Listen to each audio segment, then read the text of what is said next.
Welcome everyone to Saturday Night One Shots.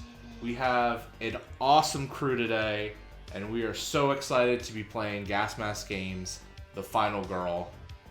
Before we get into it, let me introduce my awesome cast. We have two new people who have never been on the stream before, so give them a big round of applause. Let's start with new person numero one. Ben, introduce yourself. My name is Ben. I like to play RPGs. I don't make them. I'm a sizable father, also known as Big Dad. Chat. Come at me.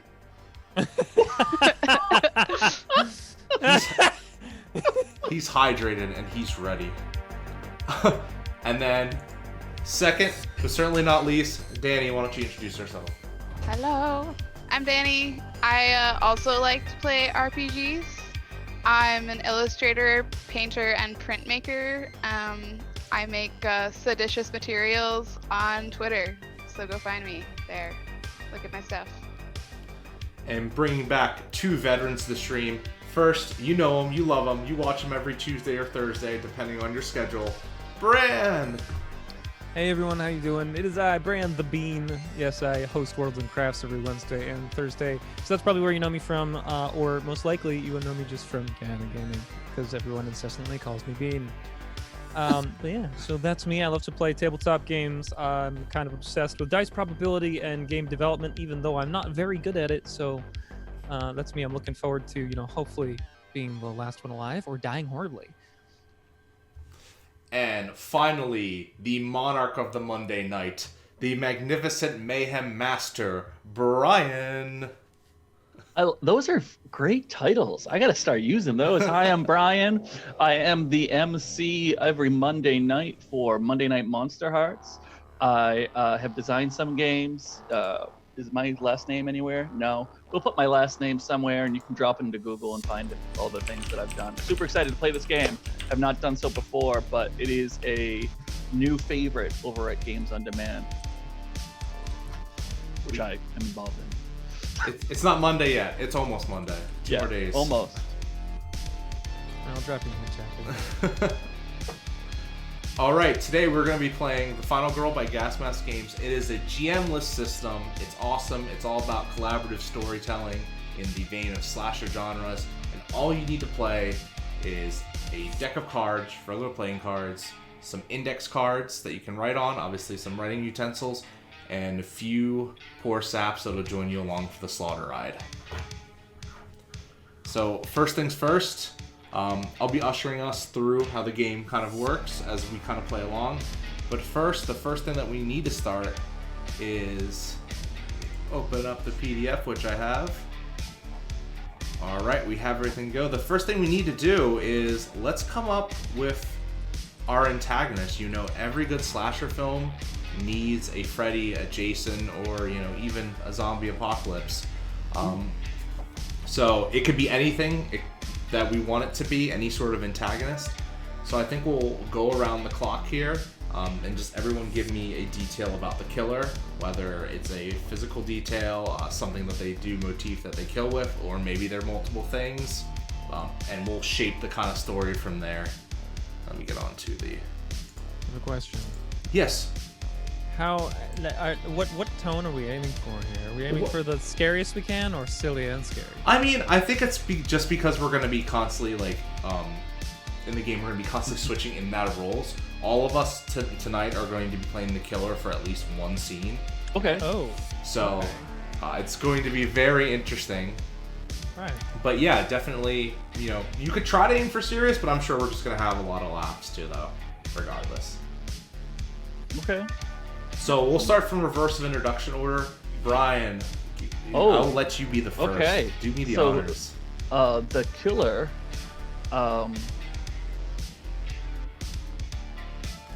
is always wet. Okay. Now you have access to the slides. Go ahead and add that in. Oh, yeah.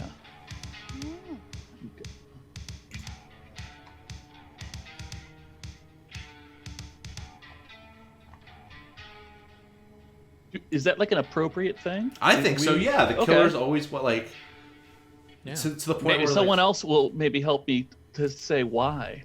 But it'd be kind of cool that like you see puddles around in places there shouldn't be. You're like, uh-oh, what Yeah, does that mean? I think we're that being told- waterlogged sorry. look is very scary. just a technical note, we're being told the music is still on. Oh no, there's supposed to be background. I'll lower it. There's supposed to be background. Royalty free, no copyright. That's how we roll around here in Gehenna Gaming. Okay. I feel like Positive thumb. this killer is already very apropos for current events.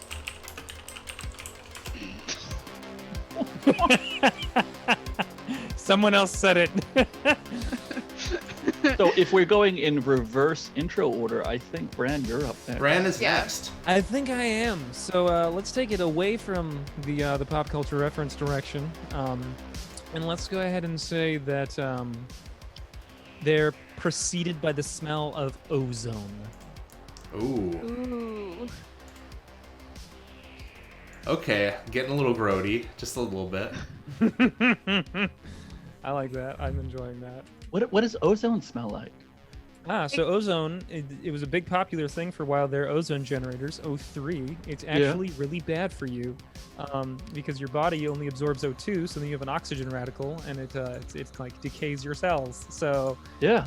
yeah, but it's ozone. It's the ozone layer, and it smells kind of like cool, almost like refrigerant. Okay. It smells Ooh. like after a thunderstorm.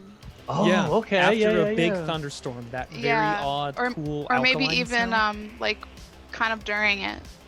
Is it kind of like when you first enter a mall on a hot day and you get like hit? Is that? I don't know actually, but that's a specific reference. I'm not sure. An Try oddly it. specific feeling.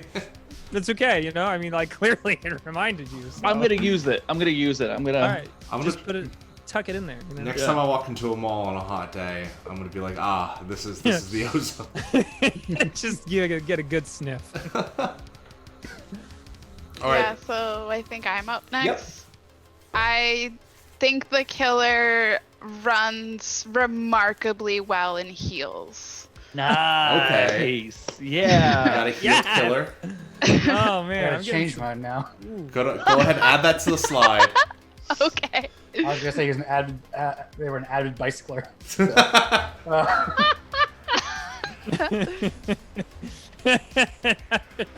In the high-heeled bicycling damp witch. well, can you imagine? You're just walking through through campus or whatever at night, and you just hear heels clacking. And the wet dripping. Yeah. Oh. God! And just the smell of ozone. There wasn't a thunderstorm. Clack, clack, clack, clack. Okay. All right. All right, Ben. What do you got for us? I'll go something dark. The killer likes to take trophies from his victims and Ooh. adorn themselves with them. Ooh. Ooh, do we know what the trophies are, or you want to keep that secret for I later? think whoever plays the killer gets to choose what they take. Okay. I like that idea. Go ahead and add that to the count. I love the auto-generated names in Google. Thank you, anonymous koala. We're just a bunch of animals having fun. All right then. That leaves me for last. Let's see. Always wet, preceded by the smell of ozone. Runs really well in heels and takes trophies from the victims. And going with the theme, I think the weapon of choice is a particularly pointy umbrella. Are we gonna get killed by the penguin? Possibly. Is Danny DeVito gonna hunt us down? It's Danny DeVito. So I just started blasting. Oh, I'm having. Wait, give me a second. I'm having trouble adding to this. Wait. Uh-oh. Did you give rights to everyone but yourself? I should have rights to. Yeah, you do. You moved the cursor. Yeah, I moved the just cursor. weird. It's just not a. Oh, there we go. It's Mary Poppins. Mary Said Lupin. I'm Mary Poppins, y'all. Well, this is the Very oh, different Mary Poppins. Shoot, who's the people who did the creepy Alice in Wonderland? It's their Oh. version of Mary Poppins. The person who always has the same two actors. Yeah. Not. Burton? Tim Tim Burton. Oh, see, I thought you were talking about the video game. I was like, Oh, you're I talking was about actually. American referring to the McGee. video game. Oh, Yeah, yeah, oh. American McGee. Oh. American McGee's Mary Poppins. Mary Poppins, I'd play that. Poppins, yeah. That used to, I think I was like 10 when I first picked up that game, and I was like, I kind of want to buy this. And it, like, the box used to scare the shit out of me. And you're like, I want to buy this, and it just like was staring at you from the shelf. Yeah, the cat. I'm never gonna play this. This is perfect because when they make the movie, they can call it Bloody Mary. Ooh. That just blew my mind right there. Just money. Okay. So our character has been. Do you think we need to any other kind of last things that it's free for all? Anyone can add to the killer, or do you think we kind of have them down? Yeah, I mean, we're free to? I'm assuming like are we free to expand on Oh yeah, this of while we're course. playing them? Yeah. Yeah, and just follow each other's lead, kind of like improv. What general era are we going to take place in? I That might change my suggestion. would say like I was thinking modern, but if you all had something else in mind. The thing I like about modern is that I don't have to try and think of whether something exists. Yeah. Same. Yep, big mood. All right, so I think we'll agree it's modern times. So we've set our antagonists, we have our time period roughly, and now we're ready to do this beautiful thing, which is called our casting. But before, I'm going to explain a little bit real quick. As you can see, there's for everyone at home, there is a second window where the slides are. This is going to be where the cards are being played of the playing cards. Underneath this, for all our players, you may see a checker piece that if you click it, displays a king. This is going to be acting as our X button today. If anything happens, we all know the rules about the X card. Anything makes you uncomfortable, anything that you're not okay with, you hit it, and we'll move past it, and we'll shadow over it. So, really just need to make sure we cover that real quick. It's super important. But now, we can start casting our characters. So, the game tells us that we should cast at least 2 characters each. So I'm thinking we all run through it twice, one at a time. And generally, your characters are written by name, the adjective, noun. So the example they say is Wallace the gruff janitor, Brock the arrogant athlete, or even like a sentence, Rex the guy who can't stop talking about his muscles. Anything that we'll do, and then we'll begin to kind of shape the setting that we're in. So we know that it's somewhere where we might have some ozone and some wetness and some heals, so kind of think about that. Let's go ahead, and I'm gonna do it through. We're gonna go through the order of the layout. Ben, I'll let you make the first character. I will say Ashton.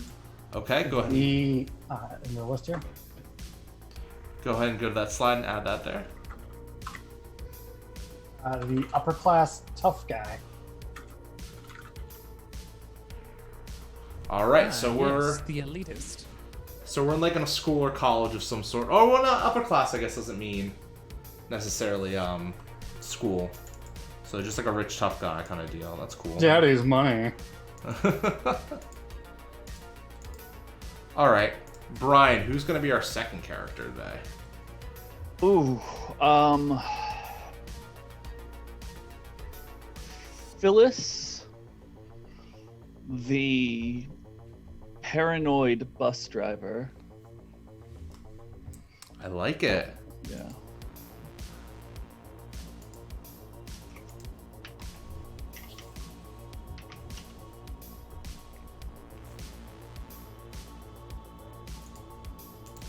All right. So we have Ashton, the upper class tough guy, and we have Phyllis, the paranoid bus driver. Going on to the third character. Dani, who you got for us? I'm thinking we've got Heather, the snarky cheerleader. Okay. Always good. You need the typical cheerleader, usually the fodder, but who knows? Anything can happen in this game. Go ahead and add that. Oh, that's on number 3. Yeah. Character Okay. 3. Sorry. No, you're fine.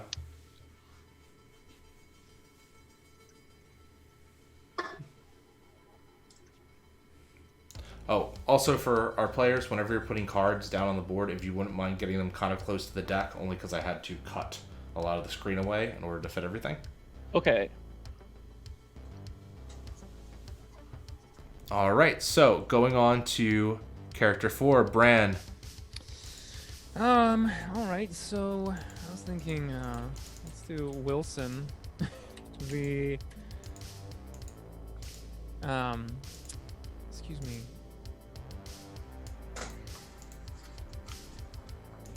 The talkative entomology nerd. I can't help but make my own life difficult. It's a curse. All right, so we have a nerd, a snarky cheerleader, a tough guy, and a paranoid I think that's my favorite one so far. The paranoid bus driver is great. I'll go ahead and make character 5. I'm gonna make Ronaldo, the wise chef. Oh right. Ooh. I like that. Is that just LL Cool J from Deep Blue Sea? It could be LL Cool J from Deep Blue Sea. That's a pretty common trope. Is just a wise cook of some sort. All right, Ben, you got back to character 6. Who are we making? I'm making Tanya, the Jersey girl. Oh. Uh-oh.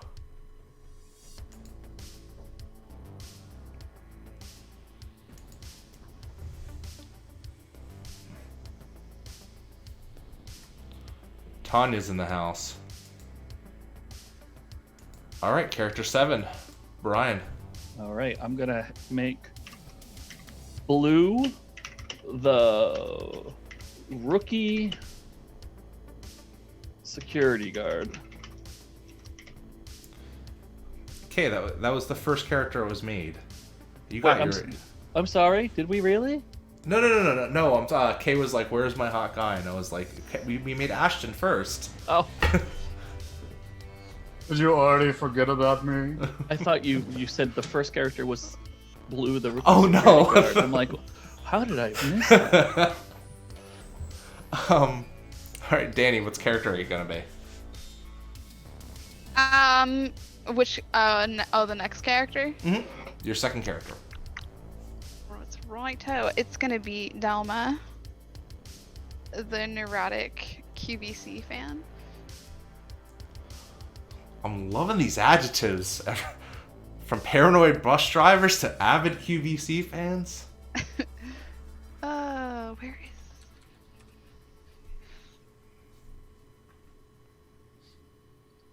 is... oops. I don't know where the how to change the font color on this. I'll grab Actually, it for you. This is my fault never for use not, Google Slides. for making it such a hard. I didn't even think about that. I have failed That's this fair. city. Oh no. Right. I do this every Curses. Monday night. I'm in Google Slides while we're playing. It's all right. I got you. Character 9, Bran. Give us the penultimate character. The penultimate. Oh, don't below pressure. All right, so I was thinking we're gonna have Blaze, the unexpectedly successful conspiracy theorist. I have a new favorite. I thought it was Blaze like a fire. Actually, it's better. We're doing that. Are you Blaze really? like a fire. Ooh. Or BLAYZEE. No, it's BLAGHYSIEZE. Oh, good. Can you put a 4 in there somewhere? Sure. That would be Yeah. great. It's BL4. There you go. Yeah. That's his code name when You're he goes joking, but I wrote underground. that down. I mean, if he's a conspiracy theorist, he could have that could be his code name. I don't. It's like, what's your real name? It's like, oh, it's William, but I just go by Blaze on the internet. Like, I'll tell you. Like I tell you, you're gonna inform Rat me me out. All You're right. gonna rat me out to the Illuminati. Okay, I think for my character, the 10th one, I'm gonna have Ernest, That's not how you spell earnest. The Modest. What are we saying? old British professor. All right. The old British bumbling professor. There we go. Oh, More bumbling. B's. Bumbling. That just immediately adds elbow pads. Bumble. All right, so we have 10 characters, 10 different kill victims for this. Our umbrella wielding, heel wearing, ozone smelling, water dragging killer. Yeah. So, we finished up casting. Now, kind of just to decide how everything's going to go from now on. So, each scene, we're going to play different characters that we've now made up, choosing out of the 10 of the list. We're going to have a few introduction scenes, at least 3. And every scene, there's going to be a person playing the killer. Now, in these 3 introduction scenes, no one dies. It is merely setup, the calm before the storm, all your juicy lore bits. But as the killer, obviously, you can be, in the background. You can be stalking, you can be examining, you can be setting up events for the rest of the night. It's all up to you how you want to do it. The way that characters work is that as you play out these 3 scenes and the rest of the scenes in general, you have what you form relationships with people, which is, as you kind of go through, you kind of can mark down 3 different type of relationships you have someone. Friendly, rivalry, and the third, last but not least, screwing. So friendly is important because when push comes to shove, you can attempt to save someone that you're friendly with from being axed by the killer. Rivalry is the exact opposite, where you can basically screw someone over so they become the next victim instead of yourself. Mm-hmm. And then screwing is interesting because you can go either way. It just depends on your mood at that point. Okay. In true slasher movie fashion. But we'll go into a little about that later. So I'm going to go reverse the overlay order. Bran, I'm going to have you set the scene. And who would like to be our first killer? Oh, jeez. But nobody dies in the first scene. No one dies in the first scene, no. But the killer is around, though. But the killer's around. Mm-hmm. Okay. Do it. So, was that...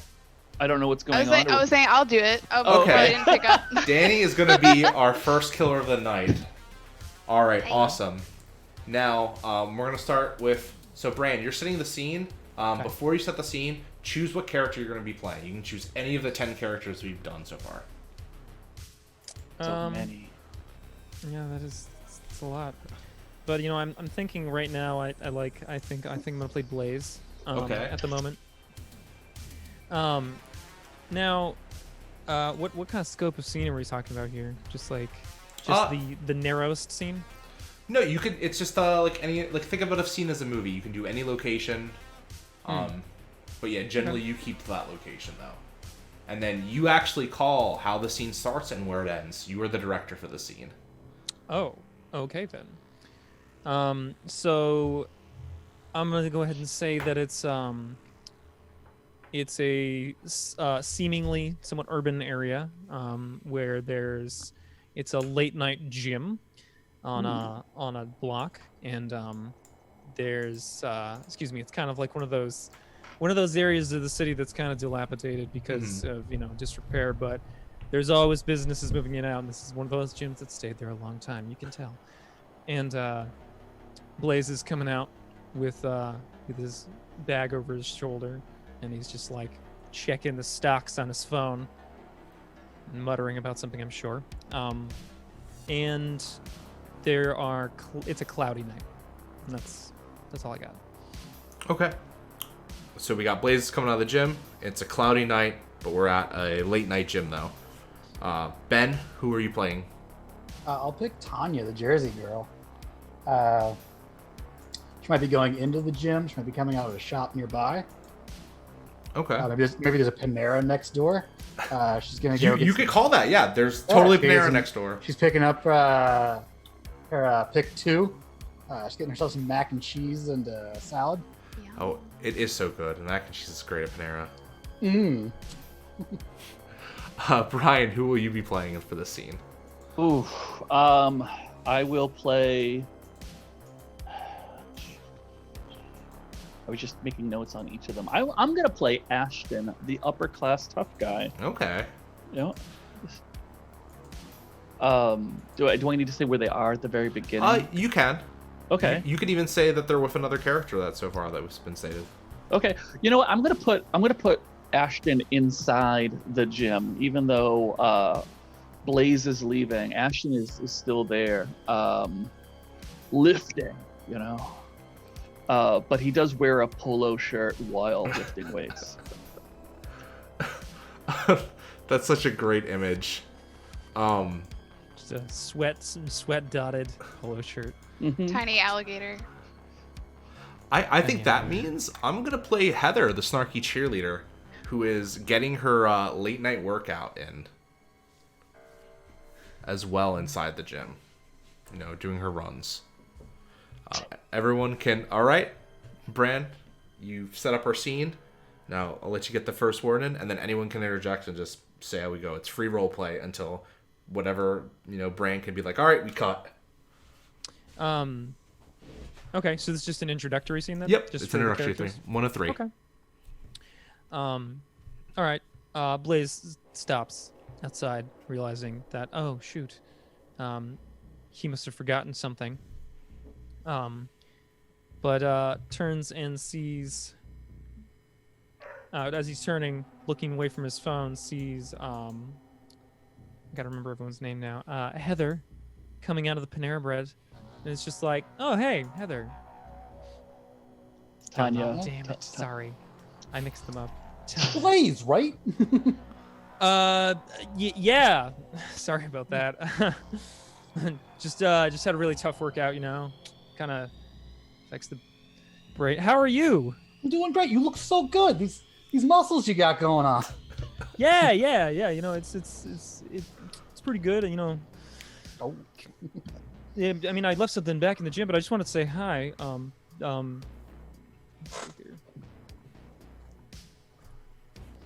You see Heather looking over from one of her machines and going like, Ashton! And Ashton pretends not to hear for a second and then goes, oh, hey, Heather. Do you see what's going on out there? Is that Tanya? Whip? That crazy guy? Yeah, but Tanya's trash, so why even notice? True. So trash. Are you going to be going to the party later this weekend? Of course I am. I'll be there. The whole crew is going to be there. Now, I want to set this forth. Do you think that there is a sort of one of the 3 relationships between Tanya and Ashton? Or not Tanya and Ashton, Heather and Ashton. What do I think? Yeah, I they would have say a relationship. Yeah, friendship, rivalry, or screwing. Screwing. I think maybe screwing. Okay, I think that's cool too. All right, Okay, we can all right. put that down on your slide. All right. I was going to suggest rivals between Heather and Tanya. Well, I mean, Ooh, they do seem to have an eye on each other. yeah, we could definitely put that down. All right, so we have rivals with Tanya. You put the same. All relationships are always same for each person. Like, Okay. yeah, so you can't have a friend like I can't be like friends with like Heather can't be friends of Ashton but Ashton's rivals with Heather. Yeah. Right. That makes sense. All right. And she's just staring out the window, watching the 2 of you talk. So how are your bitcoins or whatever's going with the QAnon? Right now, things going pretty good that way. Like, let me tell you, it's the only way to go. And he's just gonna start kind of prattling on about cryptocurrency. Just completely oblivious. 100% oblivious. Just prattle on for until stopped. How long does that go on? Probably a while. She's kind of a gold digger, so I'd give her. I was just screwing with Tanya and Blaze. So, well, is that something, Bran, you'd want? Is that a relationship you want to put down for Blaze? Sure. Is Blaze screwing Tanya? Yeah. I think that's fine, especially considering he's successful, and if she's kind of interested in the monies, he's probably only really gives out to intimate partners anyway. What Not is exactly the gift-giving type? So you can tell she's getting none of it, but she knows it means dollar signs, which When the means look her on her nails face- are going to look great for a while. The look on her face is, just like This guy's really smart. oh no, oh baby, don't. I think Ashton is going to stop lifting weights for a second and walk over to the treadmill that Blaze was using and pick up what looks like an expensive tablet that was left there. Ooh. And just sort of like look at it like he doesn't understand. Be like, oh, looks like the nerd left his nerd toy. Blaze is pulled from his revelry by just that side image, just like out of the periphery, a little out of focus in the background. He goes, oh my, hang on, and he just like books it inside the gym, and he's just like, oh, thanks, dude. Thanks. And he just goes up and he tries to just like take it. And he's like, oh, I'm sorry. Did you leave this here? Yeah. I mean, like, I was kind of in a hurry, just trying to get out of here, go home. But like, yeah, I could really use that, please. Oh, absolutely. Let me give it back to you. But I just want you to know that in this gym, we wipe down the equipment after we use it, or else things can get kind of slippery. Oops. And drop the tablet. Oh man, You're such a clutch, Ashton. I know. Tanya's gonna walk over, just like putting her hand up to the front desk person when they ask for the membership. I'm like, oh Heather, did you just join this gym? Looks like you could use it. I think Who's we that? just established that Blaze and Ashton are rivals. Oh, I'm cool with that. Yeah. So I want to know, what's the killer doing at this point? Right. There's a couple of dumpsters for this little shopping center. I assume that this is like one of those like single level shopping mall kind of type things. Sure. And for some reason, the after the rainstorm, the puddles by the dumpster just like won't dry up. Everything else is dry, but the dumpster area is just really wet. Ooh. Tanya's gonna gonna look over at one of the pipe coolants where she not Tanya, Heather where she sees a puddle of water has formed and goes, Ashton, do you see this? And Ashton turns. He goes, Heather, what? What is it? This gym's going to the dogs, especially when they let in trash like there. Look, it's leaking over the floor. Wait, you think Tanya is leaking?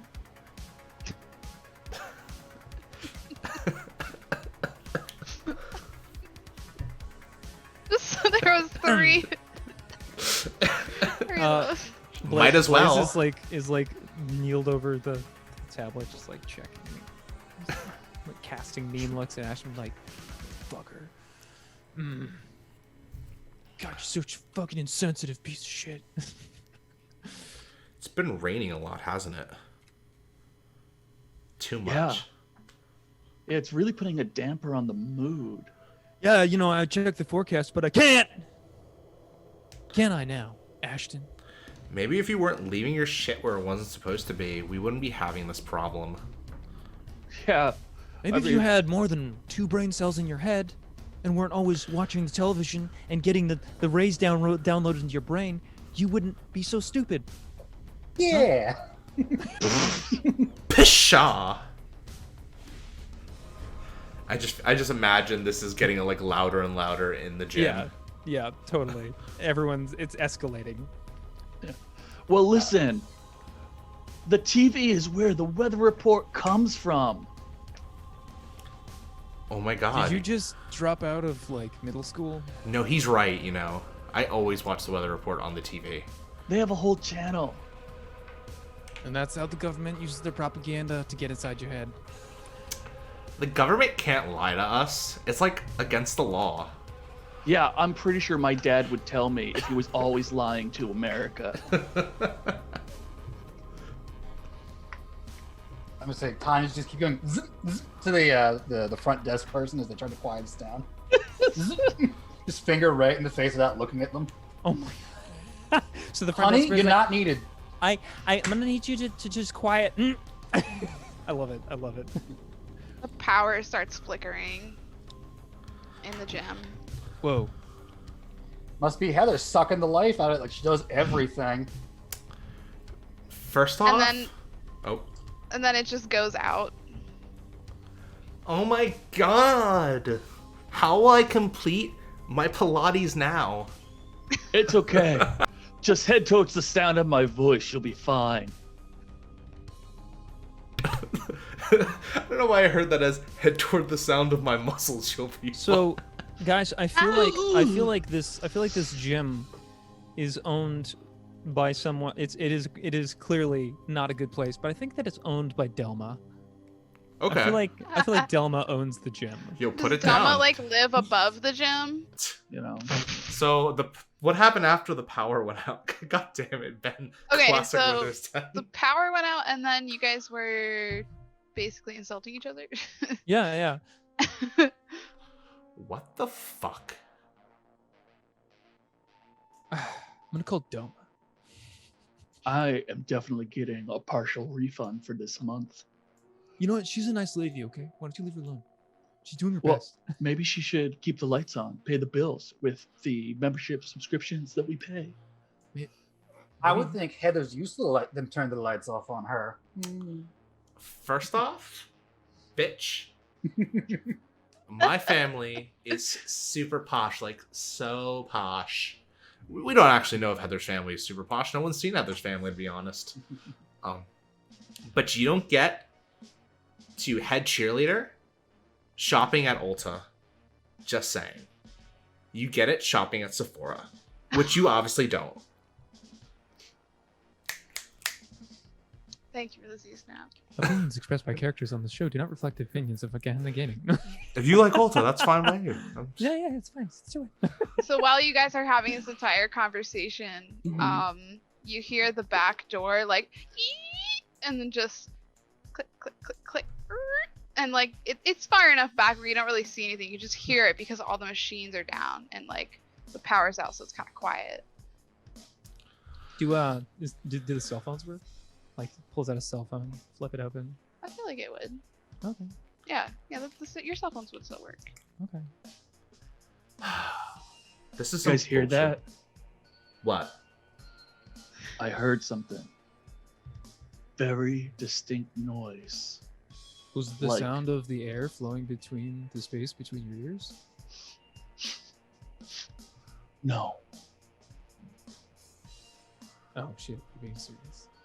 What is it, Ashton? Like Heather like hangs on to you. It's like the sound of a raccoon. You sure it's not Heather?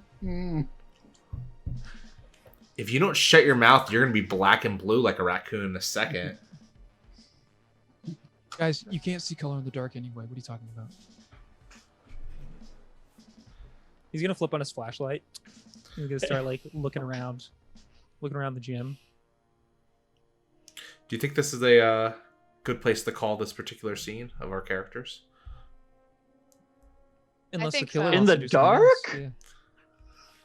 I don't know. If I was watching this movie, I'd be mad if there's a whole suddenly. I'll leave the scene with this, that my character, the killer, it's now from their perspective, and they're just like watching this conversation from a few machines behind, like completely unnoticed. Yeah. Light goes over things. Maybe you see, maybe in the camera pan, you see a figure go back. It's gone. Power turns back on. That was weird. Scene.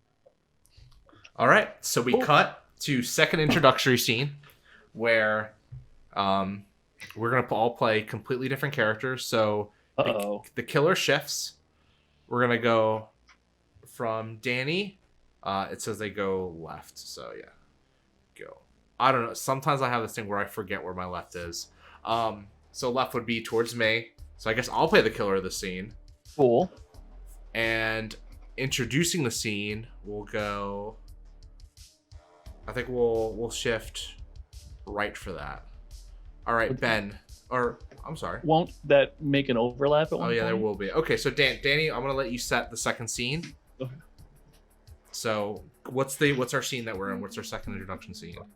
Let me just take a look at the characters. So I pick like the characters that we're starting with. Oh no, you're gonna set the scene, and we're gonna choose completely different characters than what we've chosen so far. Okay. Can we pick a character that someone else was playing? Or do we have to swap to the second half of the cast? No, you can. Generally, they want you to try to play everyone, but obviously there's going to be overlap. But just play a character you haven't played before. Cool. So it's like really early in the morning, like just before dawn, in a empty school parking lot with a lot of those big parking lot lamps, and like when you look at it from far away, there's like light casting in a triangular shadow, and it's just like super quiet, like no bugs, like maybe you only hear like the flapping of like a bat wing, or like maybe it's like whoo, and there's just no one around except for like a couple, like 2 parked cars. Now, does this scene take place the morning after the night gym or before? Yeah, so I would assume the night gym is like, I don't know, like 9-10 o'clock at night. And this would be like that later that night, like almost the next morning. Okay. So like pre-dawn, just like the sky is a lightning blue. You should. Yeah. Nice. Yeah, it's still like really dark out, but you can start to see the changing of the light. The morning shift begins. All right. Dani, what character are you going to be playing today for this scene? Oh, I'll be Phyllis, the paranoid bus driver. I really want to be Phyllis. Brian, who are you going to be? I will be Blue, the rookie security guard. Okay. Ben? I'll be Ernest, the old British bumbling professor. And Bran? I mean, honestly, I'd really like to play Ronaldo, the wise chef. Sorry if I took yours, man. No, that's totally fine. You're just all playing the older staff member. Yeah, basically. Early morning, but so the students aren't here. That's for sure. All right, Dani, start us off. I'm in my late 2000s Honda Civic, and I'm having a cigarette before my shift starts. Like I have to go like inspect the buses and stuff, but I always get there early because I don't need another write-up. So I'm just sitting in my car having a cigarette. Okay. Is it just curiosity? You said it's what color is this Honda Civic? Because it's old person beige. Okay. Old person like beige. Like it's like it's a pudding, like a pudding you don't want. Like a pudding that sat out on the counter and it's got that kind of darkened crust. Yeah, it's just weird. It's kind of a shit box, but it runs really good. Like it looks like a shit box, but.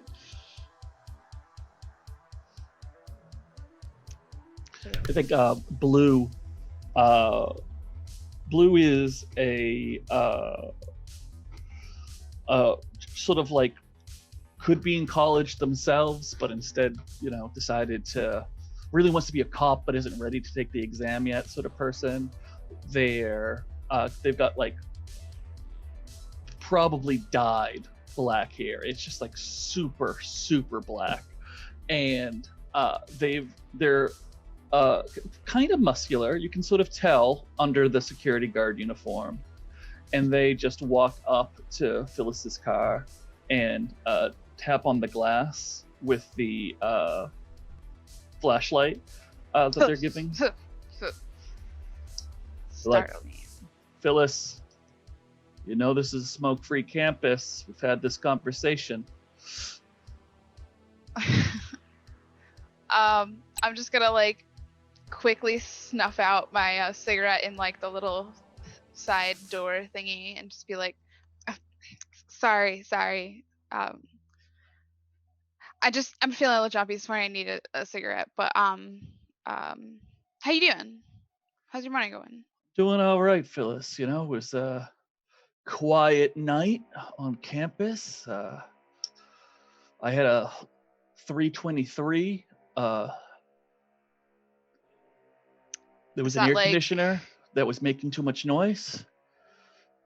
And at one point, I think a raccoon might have gotten into the dumpster. But I took care of it. Wow, that does sound quite the night.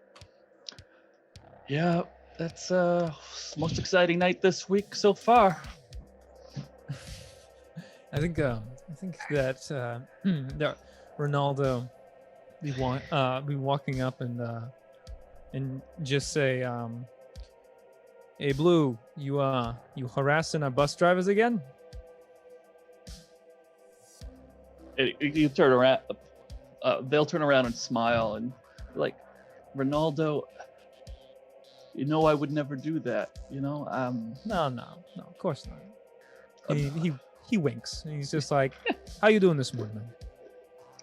Yeah, I don't know. It was a busy night. There was a 323, and 323. Yeah, raccoon, and they can be vicious. You think you're ready to open up? Maybe I can get a cup of coffee on the way out. He goes, "You kidding? Sure." But yeah, let's. I was just gonna go on in and start some early prep, but yeah, I can whip you up some. I really appreciate that. Hey, Phyllis, you be good. Hey, you get me a coffee and I'll be good, huh? Yeah, I'll get you a coffee. I'll say at this point, Ernest pulls up in his old person beige sedan. Twinsies. Literally the same exact car, except his has his coffee mug on top of it, where he's got to bring it in. And he just really happens to sort of bumbling where he just gets lucky all the time. Mm-hmm. He gets out, he's got his tweed coat on, he's got his big facial hair. Oh, good morning, sir. Pulls out his big stack of books, he's teetering. He goes to lock his car, leaves the keys in the lock as he goes up. "Oh, how do you do today? How are you, Blue, my boy?" As Ernest goes to step out of his car, your foot goes deep into a puddle, despite it not having rained for the last couple of nights. Books go everywhere. I'm gonna like rush out of my car, try to help you clean up your books. Thank you very much. Yeah, I think pretty much everyone rushes, or at least Ronaldo does as well. It's like, oh, Blue's tired. Walk slowly. Yeah, fair. Is it one of those puddles that like goes up to like half your thigh and you're just like, oh damn, I didn't expect that at all? Maybe like I was thinking like ankle at least, but enough where you would like stumble for a second. If you It's were only a stepping foot and a half wide, but it's deep. Yeah. And you're just like, what? I'm being sucked into hell now. Ernest just disappears. I say, welcome. Coughs up a book. Acting up again. Be careful, Professor. Parking lots just littered with potholes. So I've heard. It's the funding, I tell you. So Ronaldo like pulls out what looks like a candy, but has like completely ambiguous, just like tinfoil wrapper. This little square pops in his mouth, and he goes, "Yeah, I mean, you should sit on some of those committees." I've done a few. I have one today. That's like my mustache trim. Looks really nice. Preposterous. Sorry, someone asked I say that. Preposterous. It looks really nice. Preposterous. It's the perfect moment. All right. Cobbleswog. So yeah, I think that Ronaldo will hook a thumb toward the direction of the cafeteria, and he goes, "We're just about to start up some coffee. If you're interested, Professor." Oh, I love a spot. Where's mine? I must have left my coffee at home. He's gonna just like casually grab it from the roof. Be like, "Oh, maybe no. It looks like it's right here." I'm just gonna hand it to you. Wonderful. It might be a little cold. Preposterous. This mug was made by top British engineers. There's like a bug splat right on it though. It's like Just a dragonfly, just wings plastered to the side. A blue disconnects the keys from their belt and tosses it over to Ronaldo. And say, "Yeah, I'll be right behind you." All right, bud. Sure. Everything okay? Just want to take a look at this puddle. Do you think there's a friendship between Blue and Ronaldo? Yeah. Yeah, I think that's fair. Yeah, I think Ronaldo is friends with Blue. Blue's a good guy, even if he's might think a little bit much of himself. You hear on the radio, Blue. Mm-hmm. We have 10.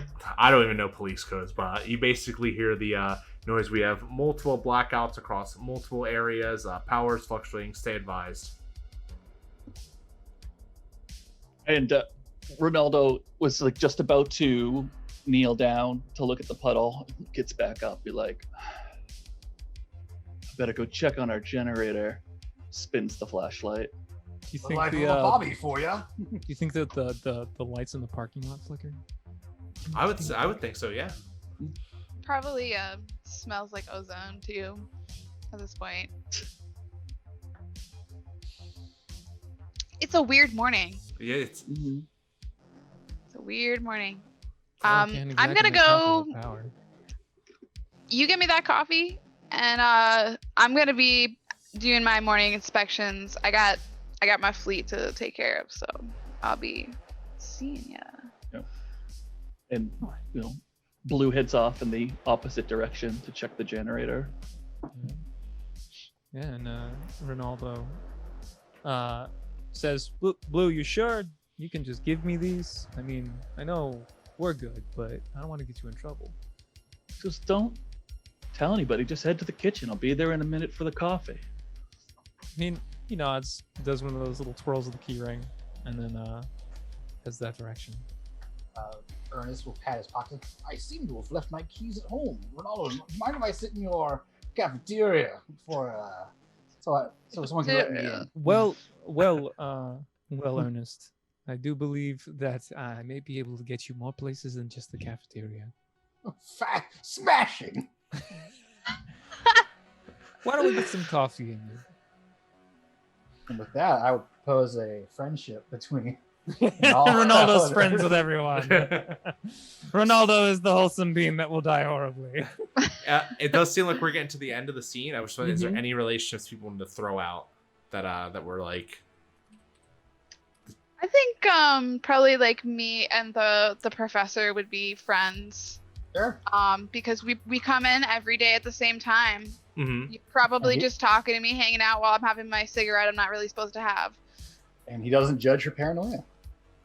Exactly. It would be kind of fun if Blue was rivals with Phyllis, as Phyllis is trying to not get written up, and Blue has almost no authority except to write people up. Yeah, like Blue's just constantly on her ass about stuff. Yeah. Oh, man. So what about Ronaldo and Phyllis? I feel like they're probably friendly. Ronaldo and who? And Phyllis. Oh, Phyllis, yeah, Phyllis.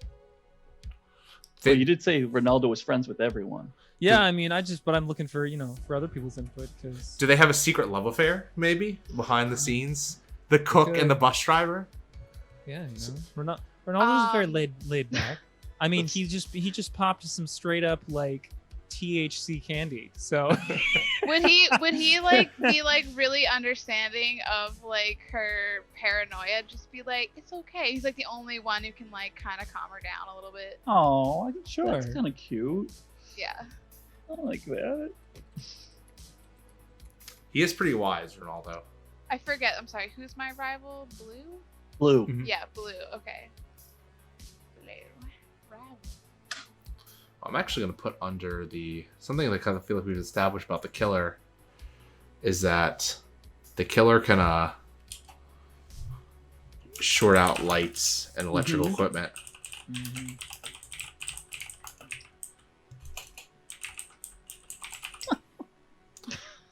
And I think at the end of the scene, maybe the camera like pans over as Mhm. like Phyllis is getting ready to like inspect the bus, and we see that something has punctured one of the back two tires of the bus. Oh no. Dun dun. Dun, dun. But Dun, dun, dun, Danny, you are the dun, director. dun. Do you want to call it here, or is there anything else you want to add? I think Phyllis is probably just going to go into the bus alone and not check it and just sit down and read papers. Hence, music would play, but nothing actually happens. Yeah. The fake jump scare. Yes. And it's just like the bus opens up and you think it's something, and then it's just the raccoon running past. The it blue blue? raccoon. It's like in the animation style of the Fairly Odd Parents. oh god. What? Why? It's like animated every 6 frames, so it just looks wacky as a I think we may have asked or answered where Phyllis's paranoia comes from. A long time psychedelics habit. I was gonna say someone's secretly dosing her. Very large doses. her trip animal is just this blue raccoon. Alright. Okay. All right. So All right. Scene. We're going to the third introductory scene, which means Brian, you're going to get the role as the killer. Oh. Okay. I will be framing the scene. So I'm gonna say this is just kind of looking at the remaining cast that we Got have. the Wilson and Yeah,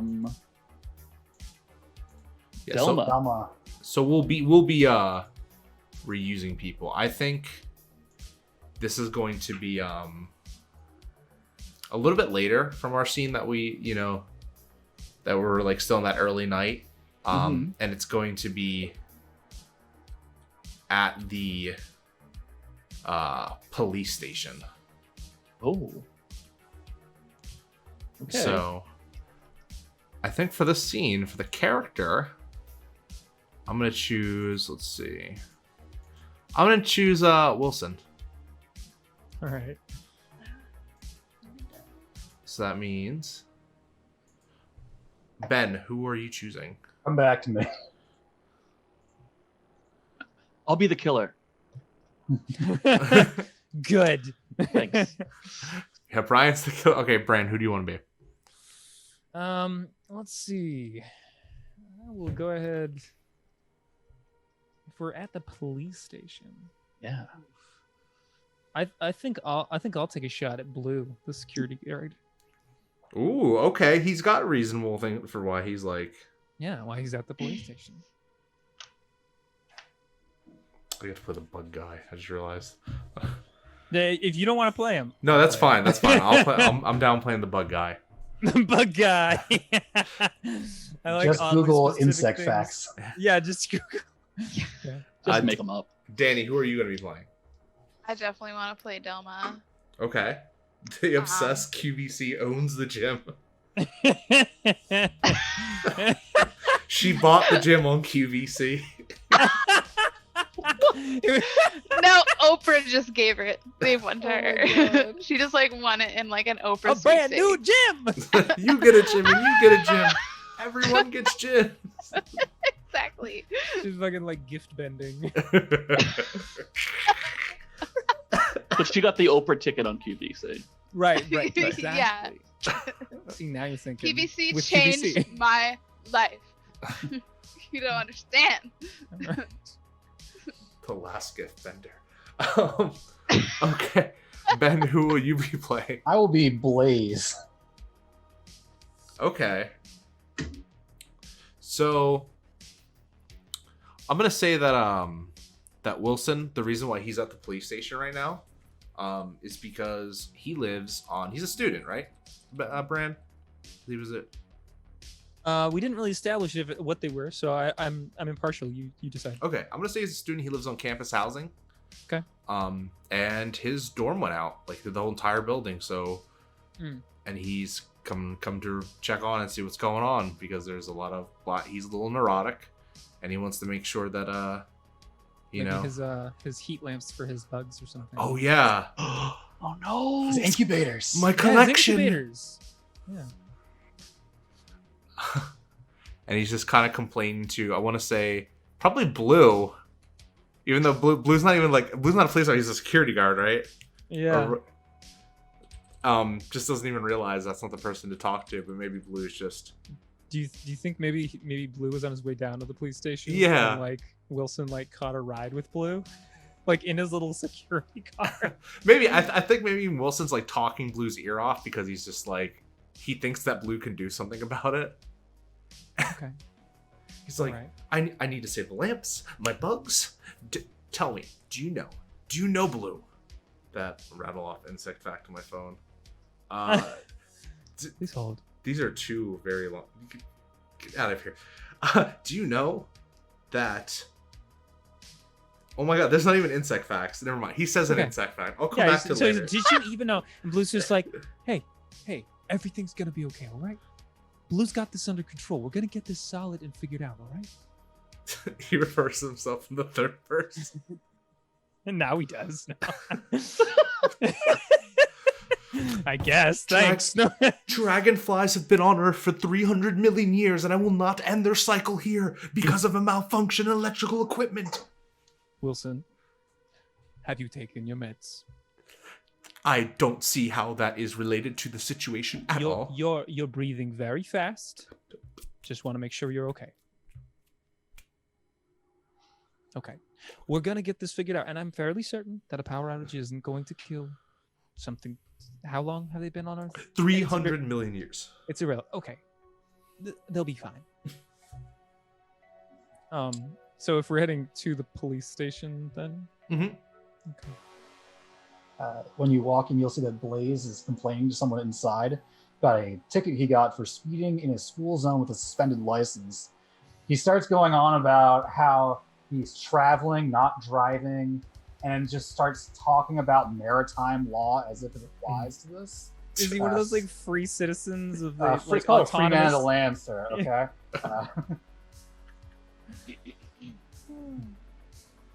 Oh man. Yeah, Dalma's in there too, talking to someone, being like, "Can I file a report for a act of vandalism, please?" She's a chronic smoker, recently switched to vape. So she just has one of those chunky, like huge vape things, and it's just like, I bought it hate off the using QVC. this. The big Yeah. cartridge with all Yeah, the the mods. big cartridge. It's bedazzled with QVC. Like, It's got Delma just looks like Batty Winkle. Okay. It's got like a porcelain cow charm on it, you know. She's got a picture of her grandkids on the other side of it. Yes. maybe a picture of Keanu Reeves on the other, and it's except it's He just thinks it's a Jesus Christ iconography.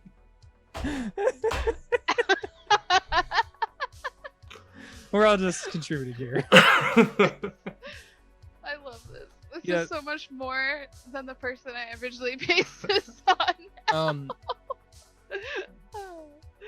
So Blue acts real awkward when he gets into the police station because he always wanted to be a cop, right? But you know, he's just not there yet, and so he's like trying to I do some things, you know, and he's just like, yeah, we got a situation down at the school, and looks like we got some power outages. Heard you guys are having trouble up there. He's having trouble across the city. We know anything? I feel like the Who are you talking to? He's probably talking to like the receptionist, who's probably like, okay, you had a power outage. Okay, time please. And he's like, yeah, it was time.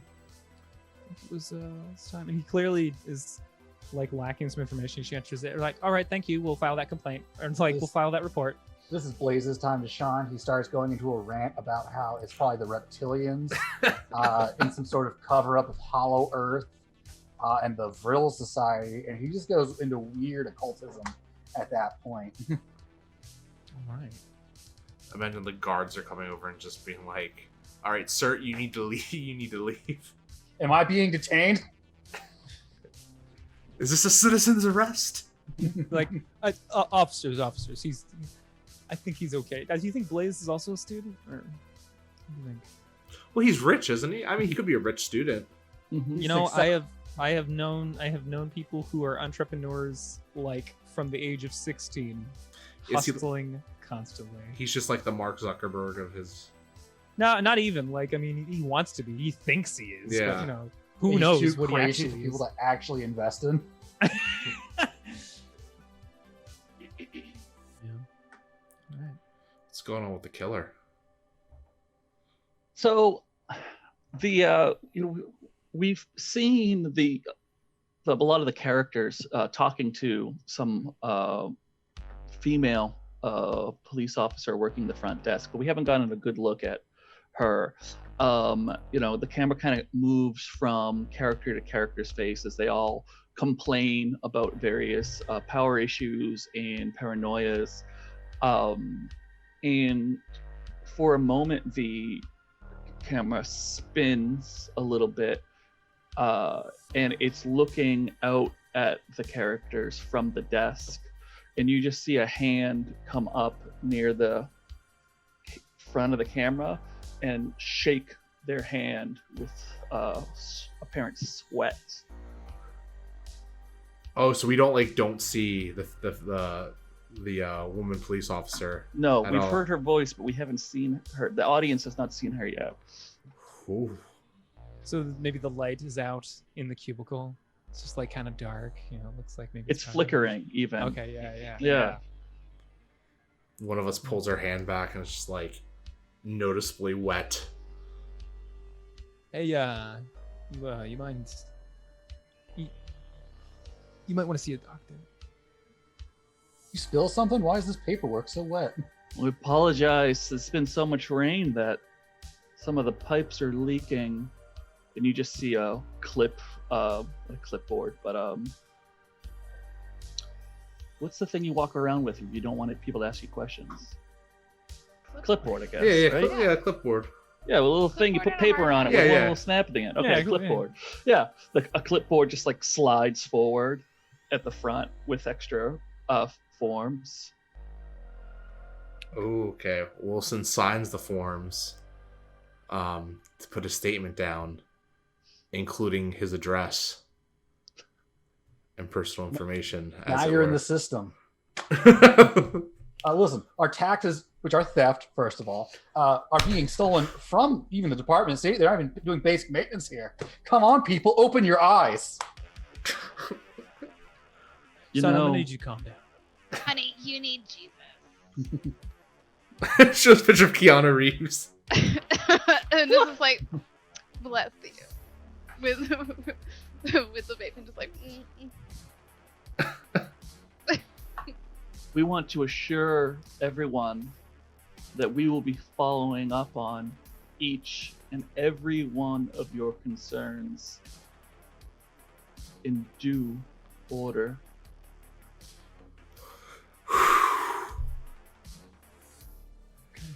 Yeah, so, I mean, Blue being overly eager, signed with gratuitous detail, needless detail in the statement, having to flip it over and write on the back, and just like write way too much personal information. It's just like, yeah, I got some extra stuff in there for you, just in case. there's a spare key under the frog statue. Yeah, like, no, you literally giving like needless information. Like, these are police officers. They're trustworthy people. Nothing bad can happen. Ever. Never. Goes, thank you guys for your service. I think that Wilson thinks that Blaze is fucking crazy and considers him a rival.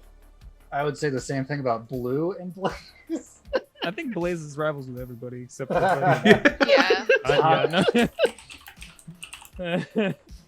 I mean, I think maybe the only person that Blaze could probably talk to would be Delma, because she's just like, she'd be like kind of roped into it a little bit to like actually listen to him, but then like after a few minutes just be like, all right, I got enough stuff to do, I gotta go do this thing, but like I'll see you later. And so they're like kind of weird friends. Okay. I was thinking it would be amusing if Delma and Blue were friends, because maybe like Delma is older and maybe once upon a time they lived near each other before life changed, before like long time ago, and they just kind of see each other on the reg and say hi. Maybe Okay. have coffee occasionally. Okay. Awkward, but friendly. I'll say because Wilson was Blue was nice enough to give Wilson a ride that they might be friends Yeah, I think so. or friendly enough. Right.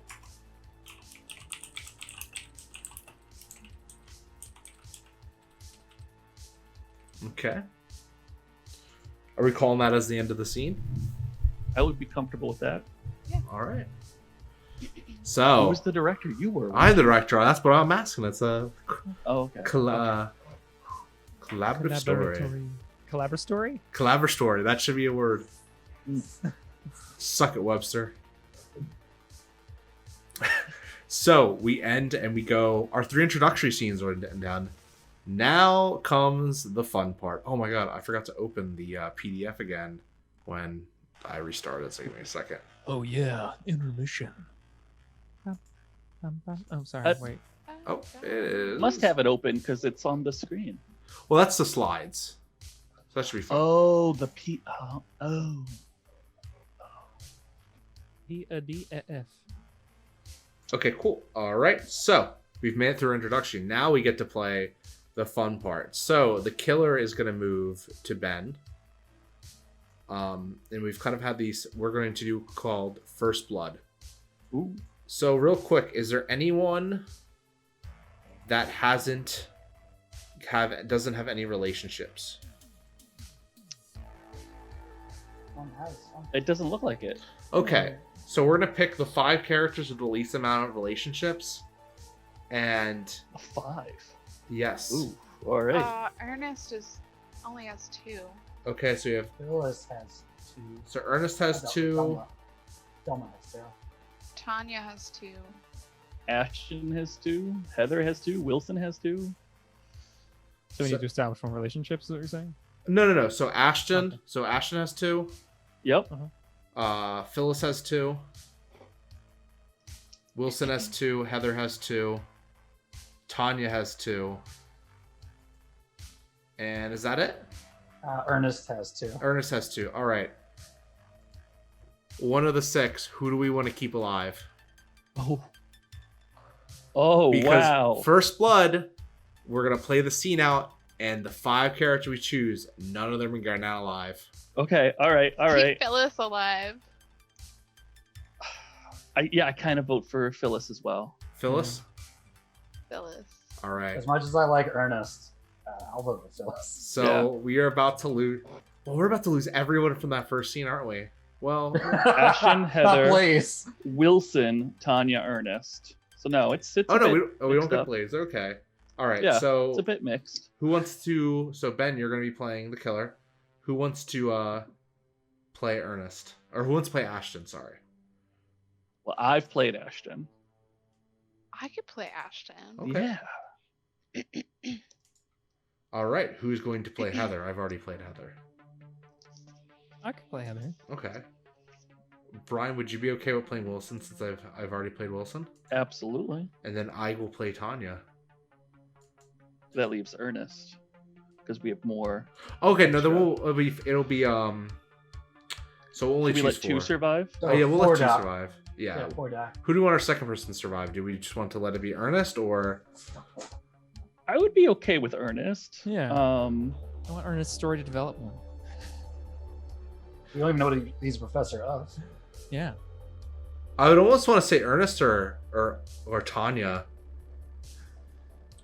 That's true. because I feel like we need to let one of the young Yeah. students. Oh, yeah.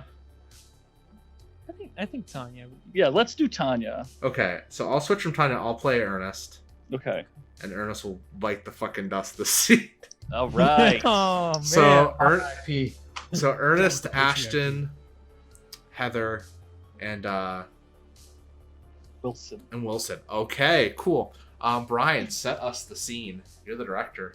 Oh, okay. Hold on a second. I gotta have a nice place here. Ashton, Heather, Wilson, and Ernest. Oh, well, obviously it's a class then. Ernest is teaching some sort of amazing subject, and we've got Ashton, Heather, and Wilson all taking part. It's a grand lecture room that's only about 1/4 filled with students. We see a bit of the budget issues immediately in the establishing shot, as 1 out of the 16 fluorescent lights are blinking. There is a tile that is sort of hanging open, and the trash has clearly not been taken out for several days next to the professor's desk. It's just filled with coffee cups and balled up paper. Okay. Now, Ben, as the killer in First Blood, you have the great honor of having pretty much almost complete narrative control on how these 4 characters will die.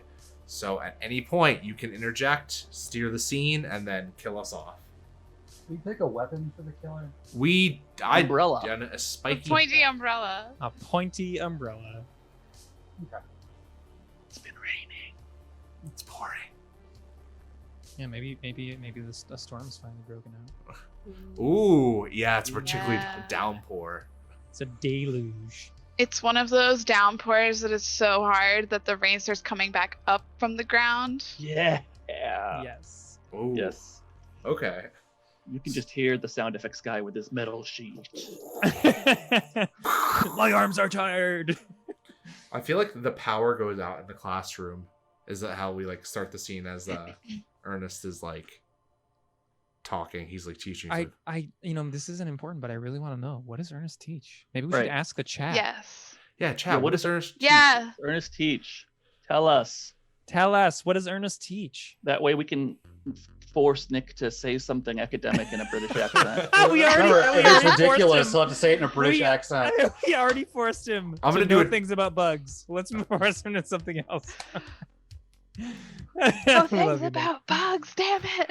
Ernest teaches sexual education. Obviously, the only amendment is What? astrophysics. Astrophysics. Physics. All right. damn. I mean, I'm fine with Let's wait for some more. Wait. Oh. Nope. Astrophysics. Oh my god. Jesus. God damn it. All right, give me a second. All right, so I think I'd on hey, his shit list now. I'm actually out of water, so if you're researching that, do we want to take a? Oh yeah, let's take Take a 5-minute break before the first blood happens. Yeah. Cool. All right, we'll see you guys back in 5 Right back. minutes. Don't go anywhere. Yeah, why would you? Yeah. Don't miss the murder. Don't do it. All right, we're good.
was gonna suggest Ernest was talking about like blue raccoons and their place in the ecosystem. And we Of space.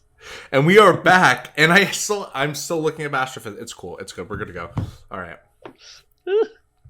So we're back. Welcome back, everyone. After a 5-minute break, we're here to start the very entertaining, very long overdue first blood scene. So I think, well, Brian, it's your scene. Start us off. Oh, that wasn't my scene though. Oh, wait, no. Oh, so that's right, because we didn't actually do the scene. So the camera again pans in and shows this big lecture hall. Obviously, this school had some renown at one point, but now those budget issues are quite obvious. The trash can next to the desk overflowing with crumpled pieces of paper and discarded cups of coffee. The seats only about a fourth filled, one light flickering on and off, and those windows just getting hammered by rain. And you hear the as the lights go out. Ernest, who's in the middle of his lecture, Venus spins backward on an axis compared to all other planets in the solar system. Oh, tosh again. They don't play the bloody power in this. All right, children, don't worry. The lights come back on, and standing there in this yellow slickered raincoat is the killer, right behind Ernest with their menacing umbrella. What's everyone looking at me for? And just bursts through the rib cage of Ernest. Right before that, Heather's like, Ernest, are you playing a joke on us? And just And just for the flourish, opens the umbrella kind of still and just splatters the whole front row with Ernest's blood. And of course, Wilson is in the front row. Oh, yeah, remind me who's in this scene? Who do I have to kill? It's Ernest, Wilson, Heather, and Ashton. Since we have our first death, gotta mark him dead. Okay, yeah. So what we do when we do our first death, you go next to the character, and you write dead, as well as mark them like that. You also have to write who was playing them at the time. Uh-oh. So that will become important for later. All right, so I feel like you hear Ernest just go like, "Oh bother," and then just like sink to the ground, like. Oh bother, like Winnie the Pooh. Ashton, Delma. No, Heather, not Delma. Okay. No. Yeah, we spared Dama. Yeah. Ashton's in this room, Mm-hmm. right? Yeah, we're on this room together. Yep. And the teacher just exploded. Right. Heather immediately just like pulls out her phone and goes to like dial 911, but she has no signal. Ashton gets like the nearest person next to him and just screams like, ah! And just like shoves them in front of him. Just like instinctively. Who is it? Is it a rando? It's generic NPC just stumbles down the lecture hall stairs. Yeah. He's just like, it's Stevie, the extra. You can kill just, extras. like, scrambling away. Like freaking out. This like big buff, like normally I'm not afraid of anything, guys. It's just like ah! Like the towel, not the towel, the sweater still like tied around his neck in the polo. Yeah, he like runs away and it just like kind of flaps in the wind. Going into the hallway, it's very dark when you get out of there. Ashton's going to slip on a sudden puddle that wasn't there when you went into class, sliding into the water fountain there. He's dazed and looks up and just sees above him the raincoat. Right into the face. Heather sees Ashton around. It's like, In Ashton, the wait! face. Oh. Dad. Oh. Mark them down. In The last thing Ashton sees is just the killer has just adorned himself with Ernest's facial hair. Oh. He took the time to shave off his mustache. Just ripped So- off. Wait. Just so we're clear, so we go from the lecture hall. Ashton runs out a hallway, slips, goes to the end of the hallway, gets impaled on the umbrella, and the killer is there. Jason can teleport. I watched 4 Jason movies. No, I just want to make sure I understand. Yes. The killer is at the end of the hallway with a mustache. Yes. Wait a minute. Okay. We did state that they can run incredibly fast in high heels. Yes. Click, clack, click, clack, click, clack. Okay. It's just echoing through the halls now. Ooh, it's- With Strides with a long slight legs. fluttering, as if they have a sweater now tied around their neck. Like a spider with stilettos for feet. Oh, do you think that the killer uses the umbrella as a leg too? Like a Pole vaulting? The heels? yeah, like that. They're all points. Yeah. I mean, I'm just trying not to share my image of the killer yet because I want to wait. Okay. Brian, who was your character? I'm Wilson. Wilson, looking up and realizing that the killer has disappeared. In Wilson's panic, suddenly goes for their bag, where they have those super rare African rhino beetles. They didn't trust to leave at home because the power has been so finicky. And Wilson's just like, if I'm going to die, you're going to be free, and starts fiddling with the latch on the container. So Heather is definitely wearing like pink Victoria's Secret brand yoga pants and like a hoodie, like a black hoodie that probably also says pink on the back, and but absolutely immaculate like nails and manicure, just otherwise clearly just just settled in for a comfy night, hair tied up in a ponytail. But she runs out into the hall, flip-flop slapping, and yelling for Ashton. So what did the killer take from Ashton? The sweater. Okay, so he's just missing a sweater. He's just got a giant hole in his face and missing a sweater. Would Heather be like, he would never leave that sweater behind? He's dead. Click, clack, Heather. Click, clack. Echoes down the hall. Are the lights flickering and we get that Yes. occasional... Mhm. Okay. And Heather's just like, you monster, that was cashmere. If Heather looks back, like the light will blink out, and then the killer will appear in the distance, blinks back on, and Heather just tries to go just back slightly into getting the- closer each time. Heather tries to go back into the classroom. The door handle suddenly like wet. Yeah, it's like locked. Like they're like, It's, This is it's the too whole- wet to grab. The whole door is dripping with water, just pouring down. Can't get a grip on anything. Click, clack, click, clack, click, clack, splash. And stop. And then pain. Searing from behind. As the umbrella bursts through, and just the force of this blow just pushes her and the door in. Wilson can now water. see like this torrent of liquid coming down, Mhm. and then Heather will just tumble down the stairs. Yep. You see Wilson finally get the container free, and the dermested beetles, thank you, chat, just go flying through the air. And Wilson's like, I don't know what to say. Wilson feels like they should have a final line, but it's just not that clever. I mean, come on. Did you know that the idea that an ant can lift 10 times its own weight it's actually more like 11 and a half.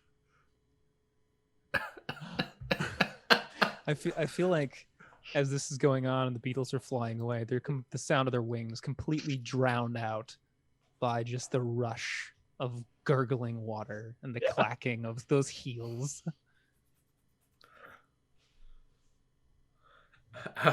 How's it happen, Ben? I'm trying to. Wilson just stunned him with that fact. Like the killer's just like, If I was allowed to let one go. Killer's like, no shit. Wow. Oh, wow, that's interesting. continue telling me about these ants. Do you think it's a silent killer or? That's up to you. I'll go silent for the opening crawl to make it more menacing. Mm-hmm. And it's just like gazes down at them, eyes covered, the face covered by a hat or maybe a hood from a pink hoodie that they now be wearing over top of everything. That's weird. I don't know what they took from Heather yet, but Maybe the nails. I was say, what about her Oh, fingernails? got nails did on one hand. Ooh. And it's just from behind the curve of the umbrella, just starts choking Wilson out. And the last thing he knows is the smell of ozone as everything goes black. Wilson, you think Wilson's like, that won't be good for the bugs? Right. Oh my God. Yeah. Ozone's gonna kill the beetles. All right, that would make, mark That's it a down. scene. Yeah. That's a scene. Wow, we have lost half almost half the cast. A nice chunk. Yeah. All right, let's keep going. We got an hour left. Let's go. So that means Bran's gonna get the killer. So now this is gonna be a little bit different.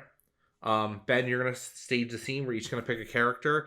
Now we're going into the regular mode of play. So when a character dies, or two characters, just whenever the first character or characters die, the scene ends and we go on to the next one. Okay. The killer can target as many characters as they want. So it doesn't have to be a character killed every scene. They can kill 2 characters per scene, 3 if they really want to, depending on how it is. When the killer targets your character, you see that we have the deck of cards here. Mm-hmm. So what we're gonna do is everyone choose what character Ben, first set the scene. Where are we at right now? Okay, I think we're in the cafeteria or the cafe where Ronaldo works. Yeah. He's just getting ready. I think I'll be Ronaldo, I guess. Getting ready to close up for the night. Okay. Long day, maybe did a double. Bran, who are you playing? Hmm? Who are you gonna play? I thought you said I was the killer. Oh no, you are. Yes, you are the killer. I'm sorry. That's okay. I just wanted to make sure I heard you right. All right, Danny, who are you playing?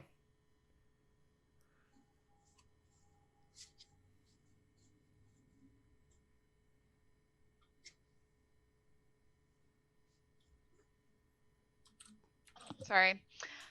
I'll be Tanya. Okay. All right. I was just looking through the characters.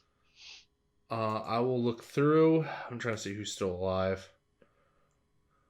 Phyllis, Blue, Delma, Blaze. You know what? I'll go ahead and pick Blaze. He seems like I kind of want to play him. He seems pretty cool. Okay. Everyone else is doing a good job. I will be Phyllis then. All right, so Ronaldo, Tanya, Phyllis, and Blaze. Yeah. Okay, we're in the cafeteria. Mm-hmm. Bran is the killer. So for every relationship you have listed down on your character, draw a card to your hand. Okay.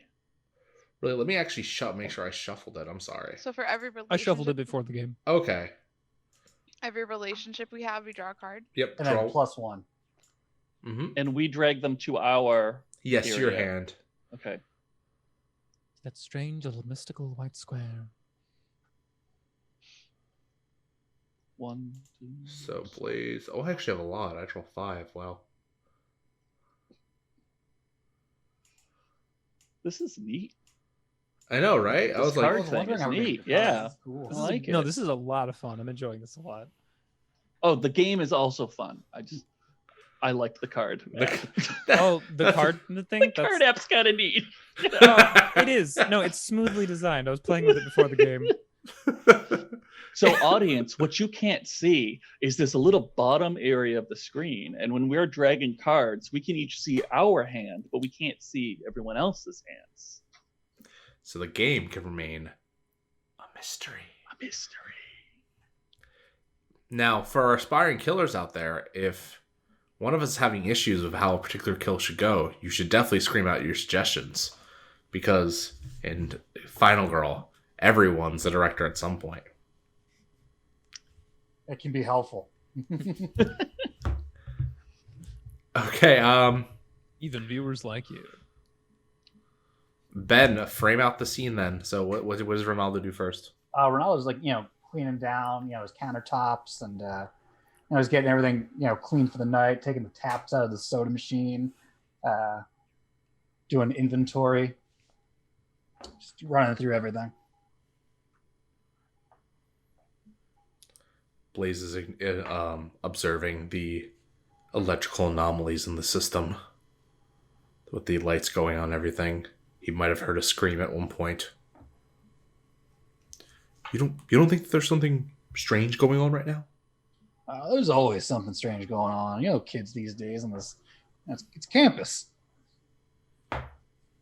Phyllis looks up from her newspaper where she is doing the crosswords, and she says, "Oh, there's definitely something strange going on."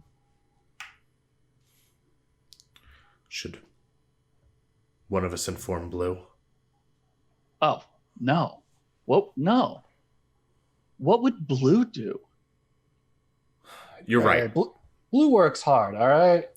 Blue eats donuts and stuffs his face. I don't even know why I suggested that. Kanya's just like standing there, hip cocked, like right next to Blaze, kind of like pretending like she thinks that she's his boyfriend, but they're probably not like officially dating, and just being a little too clingy and being like, yeah, what Blaze said, and just like on piece of gum. Blowing the bubble. Yeah, and she's Napping got it. like big hoop earrings, and she's just like kind of like.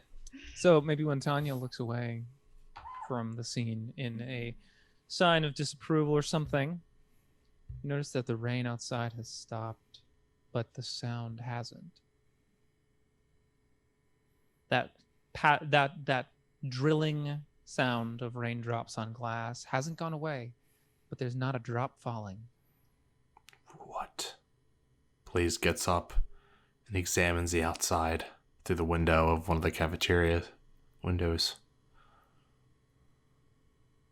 No, the sound isn't coming from there. It's coming from the hallway. It's on The the wind's other side of probably the just shifting. cafeteria. I think there's Hey. something going on. Blaze, I'm getting kind of scared. Nah, the wind's just shifted direction. It happens all the time. You guys are...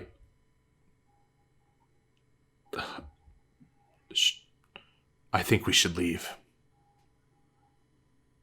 I mean, yeah, we're closing up.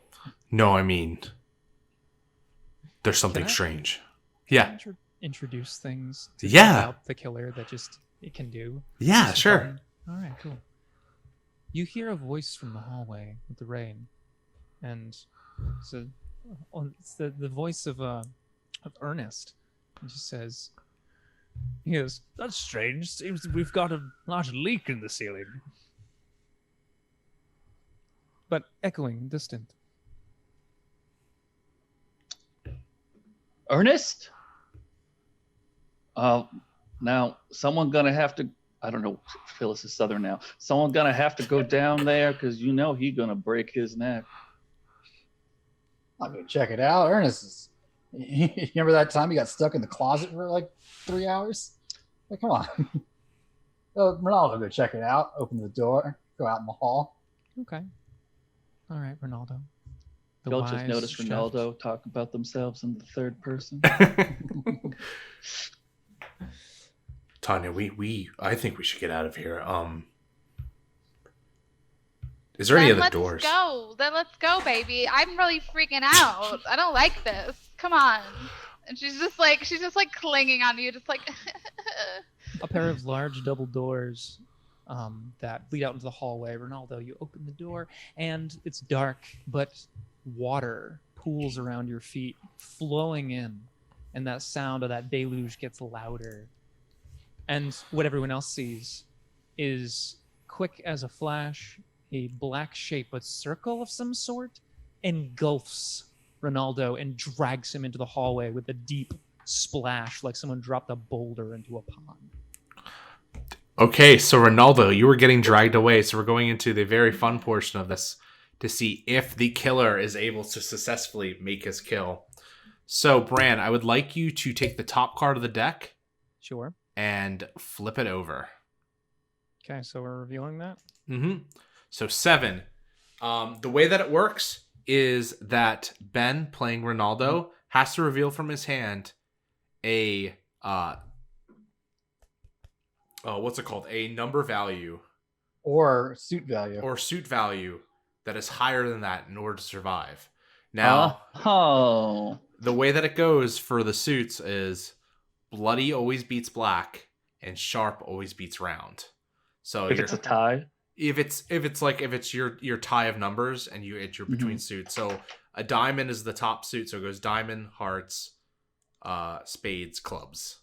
So like a red diamond is like Because it's sharp and bloody. So good Like the news. highest This is card. the lowest suit right now. This is Yeah. clubs. So the 7 of clubs will meet the 7 of spades. oh, okay, Okay. that was a close one. I guess his hands or his legs maybe just slick with, I don't know, maybe some oil or soapy residue, and just gets away from the grab of the killer, All right. Okay. Now and he just starts running back. Now, it's kind of funny because I've said before, you can, as a friend, you can save someone when they're unable to produce a role. If you're a rival, you can play against them. So Ronaldo actually doesn't have any rivals.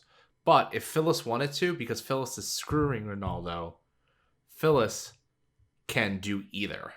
Oh, I don't have that on here. Okay, because it's on Ronaldo's sheet, so I wasn't sure. Let me add it to Phyllis's sheet and draw another card. Now, Brian, did you want to allow Ronaldo to survive, or did you maybe want to tip the scales? You know what? I am not ready to tip the scales on Ronaldo. Ronaldo is a relatively likable guy. It's too early for Ronaldo. All right. Let's give the audience hope. and then snatch it away. Yeah. And you'll love it. All right. How does Ronaldo get away? Like I said, maybe he's just too slippery from cleaning up. He hasn't cleaned his hands up or his legs, He's wherever he's wearing his grabbed onto. galoshes. Or he unties his apron. I like that. I No, like think- that. Yeah. Just slips out. Yeah. He's wearing like a kitchen work coat, and apron, and just slips out of it. Yeah. All right. Ronaldo, get back in here. As Shouts, Blaze these are rushes non-slip over. shoes, and runs away. So the scene They is cut right through water. the scene is still going on though. So Okay. What happened, Ronaldo? What was that? I don't know. It's just some sort of. All I saw was a dark shape, so something tried to grab me. There is in fact a deluge of water pouring down from the ceiling in the hallway. Flooding out there. Come I on didn't now. see Ernest though. My perm. Now, I know that I am usually the one who is saying that things are happening, but obviously Ernest just left the faucet on again in the science lab. He goes in there trying to wash his eyes with the eye cleaning kit, and that's not what it's for. Then he walks away, everything's turned on. We've seen this 6 times. It's not like it this time. I mean, look, my legs are wet up to the knee. it was a torrent of water. That's statistically impossible unless They're closing this building down for a while. We need to get out of here. they're flooding us out. The aquarium. I'd imagine experiments. there's a back entrance, where we came in. Yeah, well, that could be Um, possible. Well, yeah, because if we're in the cafeteria, there is probably a back door of the kitchen for deliveries. Or fire Yeah. exit. Yeah, so, fire. I think Tanya's just gonna tug on Blaze and be like, "Baby, come on, we're going, and we're going straight to the hair salon." And so she just walks through the kitchen because she's a waitress, she knows kitchens and stuff. So she went out there. Ronaldo grabs the nearest steak knife he can find because he's not down with any of this right now. And he looks back at Ronaldo and Phyllis and goes, Blaze? Blaze. You're Blaze. Just stays, yeah. Okay. "Come with me if you want to live." Are we really just gonna leave Ernesto and all that deluge? Listen, I'm not gonna argue with crazy guy, weird guy with a knife. So he's Ronaldo's gonna follow Blaze. Strength in numbers and all that, you know? Only the reptilians would be able to snatch someone with that much speed. I'm now regretting my decision, but I'm going to keep doing it. Well, now Phyllis is convinced. That makes sense. She's gonna be right behind you. I feel like the Thinking couldn't let me have this one. and the power in the hydrate. There's a new shirt, everyone. What? Sticker and button is like hydrate. Celebrate! So Hydration station. Nice. Cheers to the hydrate Mhm. shirt. Oh, that's an awesome shirt. is it, Oh, that is good. Yeah, it's a good design. it's a That's solid great. design. It's solid. We are all quite distractedly impressed. Hydration Nation. And we're about Wow. to hydrate a lot with this I water. would say, and while distracted, suddenly, Tanya, you recognize that manicure. There's a hand on the glass, just to the side of you, just behind you, just out of focus. Turn, there's a hand on the glass, and it's got those nails of that That That- bitch. that bitch. That bitch. Tanya's like very secretly jealous that like she has a better like manicurist than her, and like she knows it. Mm-hmm. So she's like, that bitch. And the glass shatters and sprays inward. Ooh. Like towards me. Uh-huh. Oh, is that the kill? It's attempting to, yeah. Yeah, draw that card. Oh no. Good luck. Ooh, so I have to draw higher than that, You have to play. What do we do with the or play the- higher than that. That's right. Just put them into a discard. So I'm just double checking the rules. It just needs to be a higher value, correct? Or The next Okay. highest value is the 9 of clubs. yeah. Nice. Oh wow. Wow. Okay. All right. The glass falls around, but how do you escape? Well, first, like my half perm is protecting me. No, I'm just kidding. No, I'm gonna run into the freezer, like the big chest freezer thing they have in restaurants. The walk-in freezer? Yeah, the walk. Mm. Thank you, the walk-in freezer. The crying And, room? As I say, we're the crying now. the crying / smoking weed room. Yes. Yes, That yes, food that happens to one. be chilled in. Yeah. But- You know, that's another story. So yes, she just runs in there and like freaking the fuck out. Tanya, where are you go? Oh, he's like looking around with the knife horribly brandished.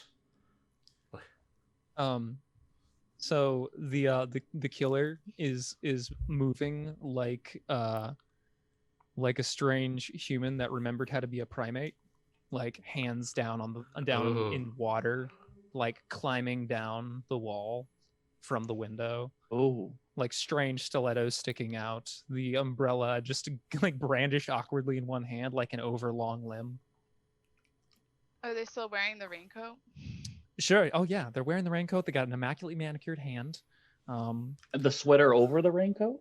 The sweater is in fact over the raincoat. Okay. This lovely cashmere sweater that is now ruined.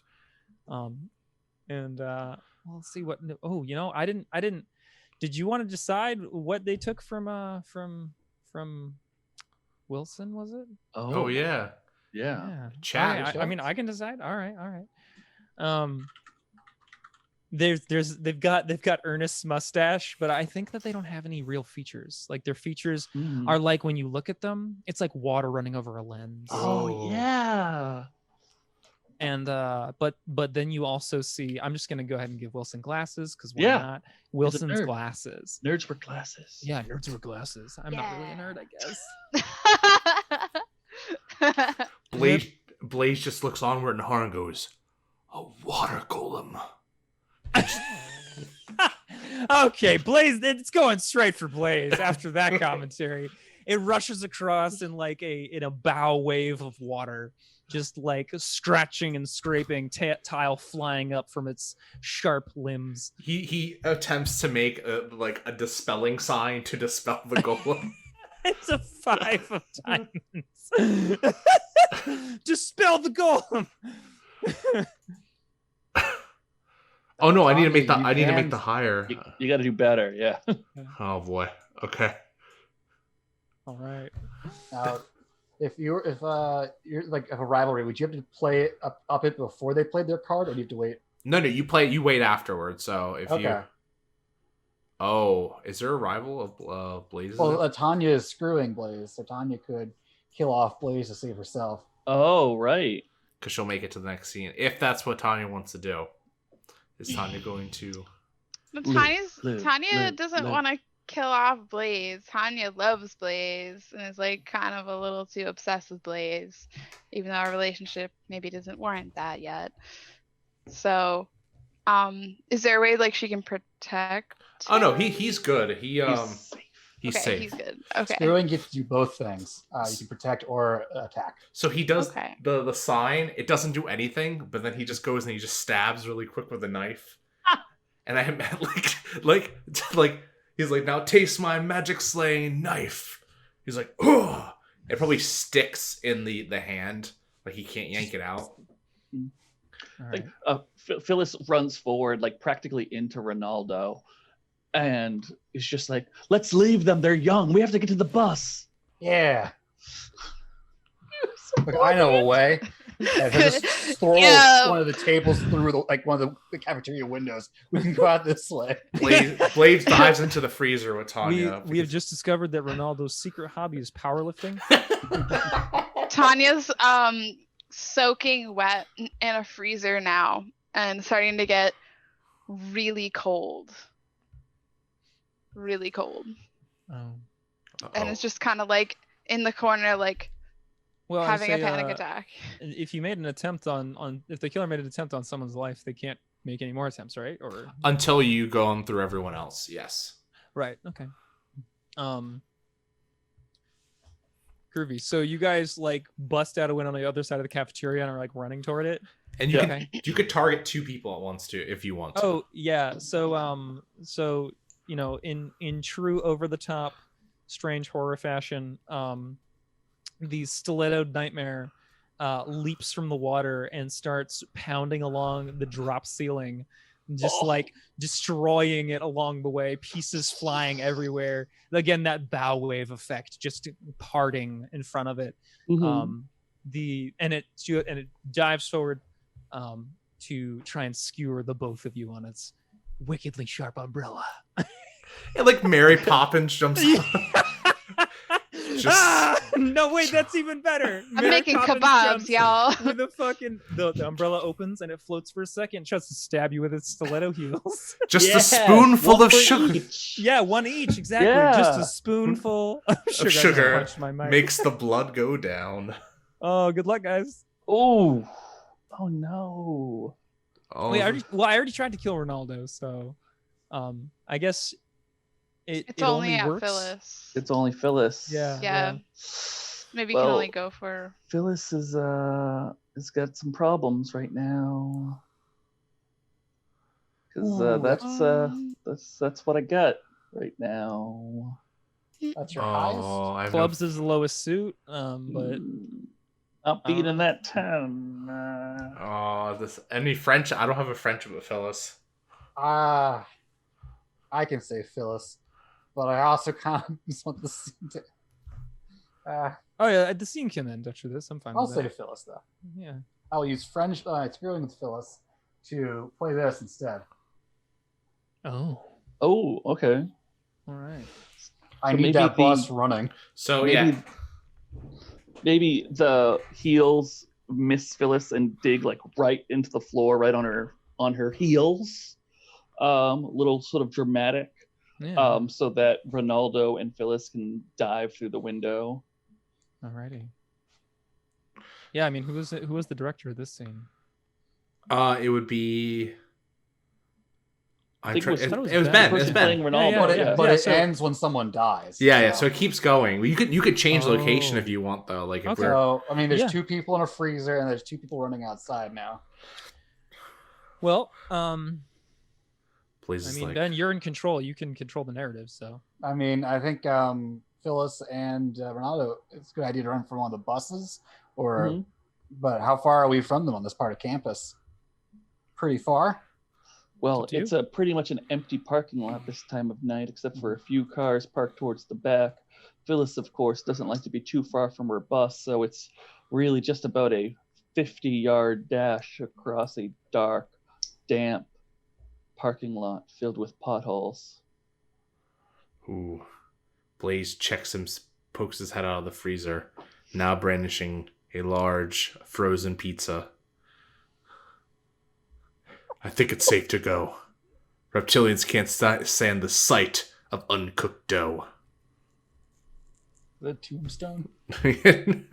Well, it's a cafeteria. Like, I don't know if anyone worked in like a school cafeteria, because I have in college. It's just like flat, basic ass dough that's just frozen, and that stuff's hard. You just like break it across someone and probably bruise them pretty hard with it. Seems fair. I love it. I love it so much. I mean, I'm also just imagining like, you know, like a flail made from a frozen dough ball. Yeah. But yeah, that's valid. All right, Stepping well, in. I think that the killer has disappeared. The damage certainly hasn't, but the deluge of water kind of has faded away. But the rain resumes outside. Quick, we need to get to my environmentally safe 100% electrical Tesla. This is why Tanya's with him, because he can afford a Tesla. It's the only way she can put up with this bullshit. Let's go out the way that Ronaldo went originally. It must be chasing them still. Grabs another kitchen knife. This will work again.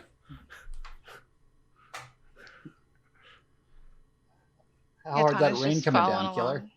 Okay, so you guys are running out of the hall. Mm-hmm. Yeah. In the hallway, you find the waterlogged bodies. Oh, of like everyone from the first blood Block- scene. Yeah, blocking the stairs. No. They made a corpse wall. Maybe not blocking it. You could pick your way past them, but still just all over the place. Like, you gotta step on him. You gotta step over him. You might step on one of them and slip. Not a Oof. good day for wedges. Not a good day for wedges. Lord, what was I thinking? I think that Tanya's just this very heartless character. Tanya's just like, I don't give a shit about any of you motherfuckers. I just want to get out of here alive. Okay. I think um, Blaze sees Ashton's body and like shakes his head, and he's just like, "The Neanderthals are always the first to go." and then you hear Ashton's voice be like, "Want to join me, bro?" Go ahead. And suddenly the excuse me, out from behind one of the bodies arises from an impossible shadow the creature, and it lunges to stab with its umbrella. Are you just going for Blaze, or are you going for Blaze and Tanya? Blaze and Tanya. Okay. Ooh. Trying to get some double feature going on here. We gotta get killing. Yeah, we gotta get. I can't match that. I can't. Rain Stilettos has a schedule to keep. Yeah. That is a dangerous card. Death. Light. Yeah. Queen of Hearts has been revealed. Quick shower. That's In the- all I can do. Can the viewers see our cards? Do we just go one Yeah, at a time? the viewers or can see the Queen of Hearts. Okay. do we Alright. just do like one at a time, or should I play a card as well? Because we're You also play, I believe. Okay. Yeah, to see Oh, if you let me- survive it. Well, that doesn't beat it. No, the Jack doesn't. Oh, but the King does. So Oh. Tanya survives. Yes. So out Tanya of would pure survive. spite. Now, Did you just, question: like push him? Can you also help your friend if you have another trump card? Are you hoping Tanya's loaded with cards? I'm hoping to get rid of Tanya's cards.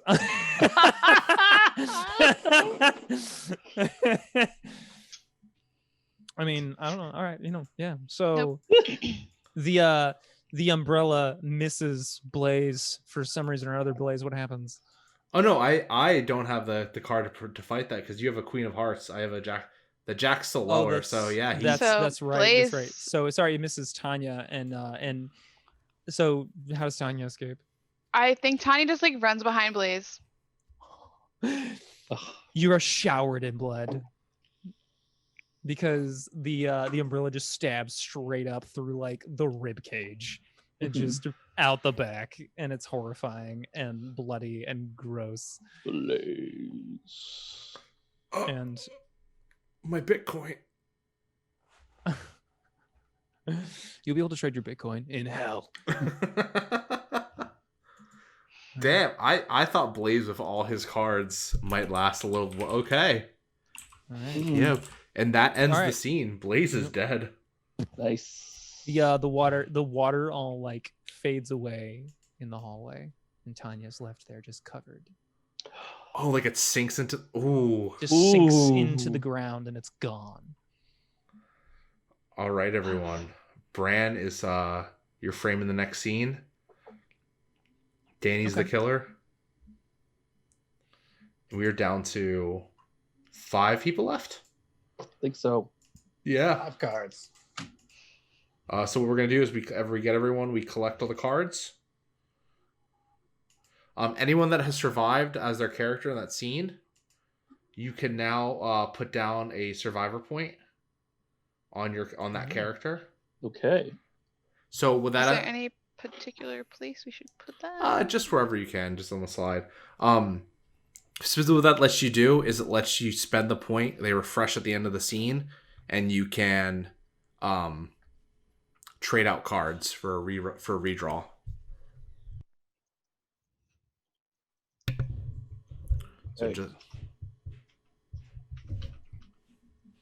So Phyllis, Tanya, and Ronaldo get one.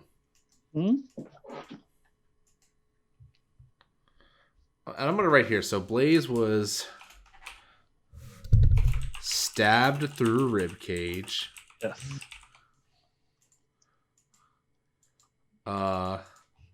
Ernest was umbrella vivisection. Yep. I Very tried to save our audience from too gruesome of a description, and everyone else here. My fault. Ronaldo's good. Heather just got. She just got stabbed, right? Yeah, Heather got stabbed right against the door. Got pinned and tumbled. Yeah, pinned and tumbled. And then Brian, or not Brian. I'm reading it like it's you're the character. Winston got the ringer. You got that check there. I look at them. Oh, Ashton just got like nailed to the floor. The slip and At slide. least I went out the way I love getting nailed. Oh my God. Brian, you dropped this. All right. Bran, what's the scene? The scene is the bus. Phyllis's custom bus. No, Phyllis's bus. The engine is turning over. Run, run, run, run, run, and it's trying to start. And the tires are slashed. Phyllis hasn't had a chance to check the bus. No. But and I would like to play Phyllis if no one really else, unless someone else really wants to. I want to play. This is like the same. Like, what time is this? Like right after? It's, I would say, probably only 20 minutes later. Yeah. They got across the parking lot. They're just trying to get away. And I mean, I don't care who else is on the scene. But I think that the rain is doing unnatural things. Ooh. It's like deluge in some areas and then sparse in others, and it's moving. It's like moving maybe for like a split second you see it reverse and then it comes back. Like you're like, wait, Maybe what you did I just and see? You think in the distant shadows of the rain that maybe you see figures, shapes, hear voices. You're not sure, but it's all drowned out by the turning over of the bus engine. Phyllis is absolutely chain smoking right now, just out one side of her mouth, just like just trying to get the we bus need started. a Ronaldo because We do. Ronaldo escaped with Phyllis. I can't be Ronaldo. I'll play Ronaldo. Okay. I'm thinking maybe someone plays a blue. Well, yeah, Blue, Delma, and Tanya. I think Tanya ran into another direction, so That doesn't really matter. I mean, yeah. But yeah. it's a slasher flick. Narrative structure. Who's the killer? Me. Danny's Okay. killer. And I've been blue. Do you want to play blue, Ben? Sure, I'll be Blue. Okay. And I will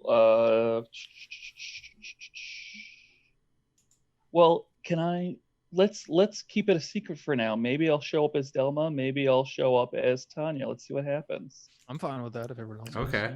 Yeah. Mhm. Surprise character. Yeah. See what makes sense. Narrative. Phyllis, we gotta start the bus. What do you think I'm trying to do? And she hops out and like goes over to the front, doesn't know a thing about like the engine, but is checking it anyway and checks the fuel gauge. But then she notices the slashed tires. It's raining cats and dogs out there. Phyllis, what are you doing out in this rain? Blue comes over doing his rounds. Blue, thank God. Blue, we got to get out of here. There's a crazed killer on the loose in the school. If there was, someone would have called it in over the radio. Don't get ahead of yourself. Don't you give me your patriarchal bullshit, all right? You get on the damn bus. The signal's been out. Listen, let me get out. I'll get out of the rain on your bus. I'm gonna call in and see if anyone's heard anything. You do that. I figure there's like, I don't know, like a tire patch kit or something, and she's gonna try using that. The bus's like alarm system starts blaring. Okay. So just like all of its signals and stuff start going off? Just like, yeah, like everything, like the radio, the signals, like the horn, if it has some sort of alarms on it, it just starts making like all this noise. Damn, now everyone's gonna hear us. Oh no, Phyllis, we need to stop this. Phyllis runs up to the cab and just like yanks the keys out of the ignition. And says, "Blue, change your plans," and says, "Let's go." Since the radio is not working, or is it like blasting something that's clearly not his radio, like pit bulls coming over it for some reason? Yeah. He's like, "This is a security line, please." And then Pitbull gets cranked down, and you hear Delma's voice on the other end. Be like, "Oh, Blue, is that you? I'm sorry. I got this new like 6-way radio over on the QVC, and I just figured I would do some amateur DJing, because the storm's been so crazy." Oh, everyone draw their cards, by the way. I totally forgot. Okay. Do I draw? No, as a cards, killer, or you don't. Yeah, as a killer, you don't. Okay, Draw I cards. just revealed them. That's right. Mm-hmm. So. Nice. I draw 3, and then I can.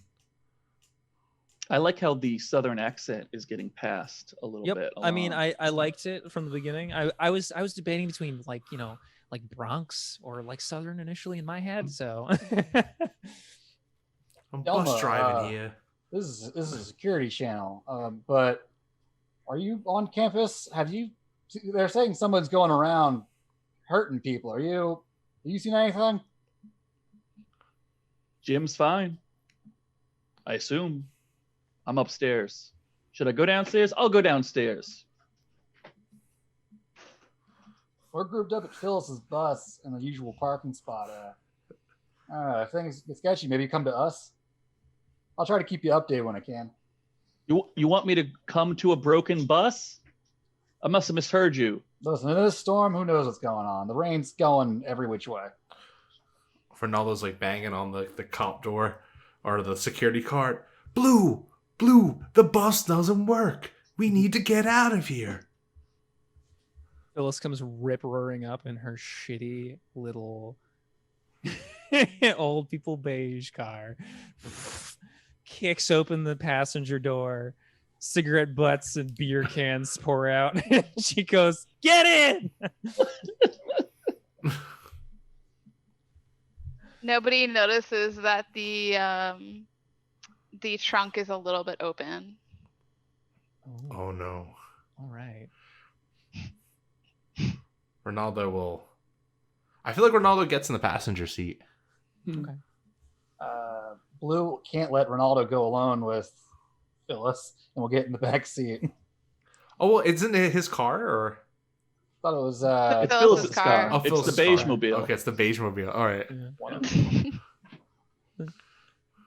The source of the beer cans is clearly just an overturned trash bag. And just like that, like it looks like she was like maybe going to the return center, maybe you're not really sure, like just bags full of cans, ambiguous states. But based on the fact that she pulls a nip out of the out of the fucking glove box, yes, you're not entirely sure.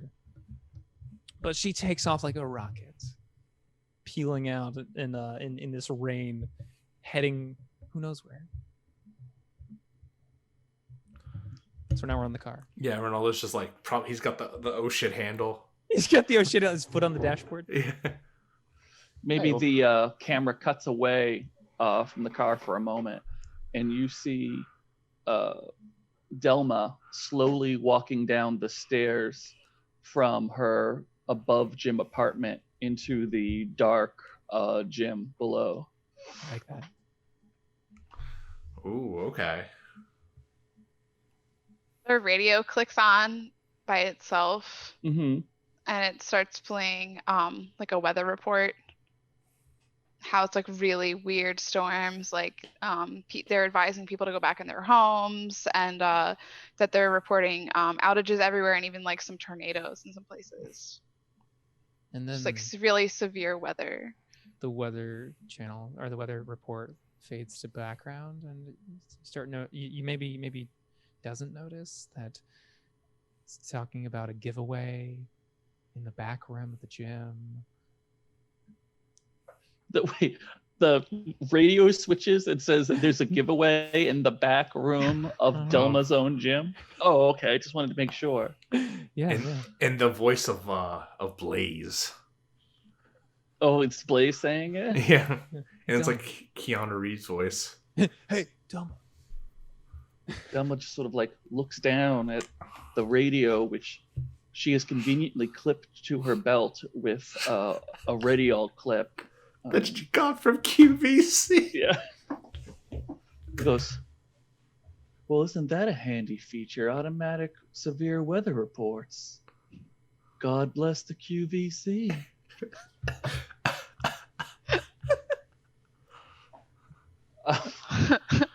And, like just walks a little faster down the stairs and shouts out, Blaze, is that you?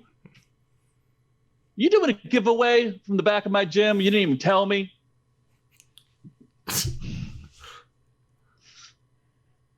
The car's like going a little faster.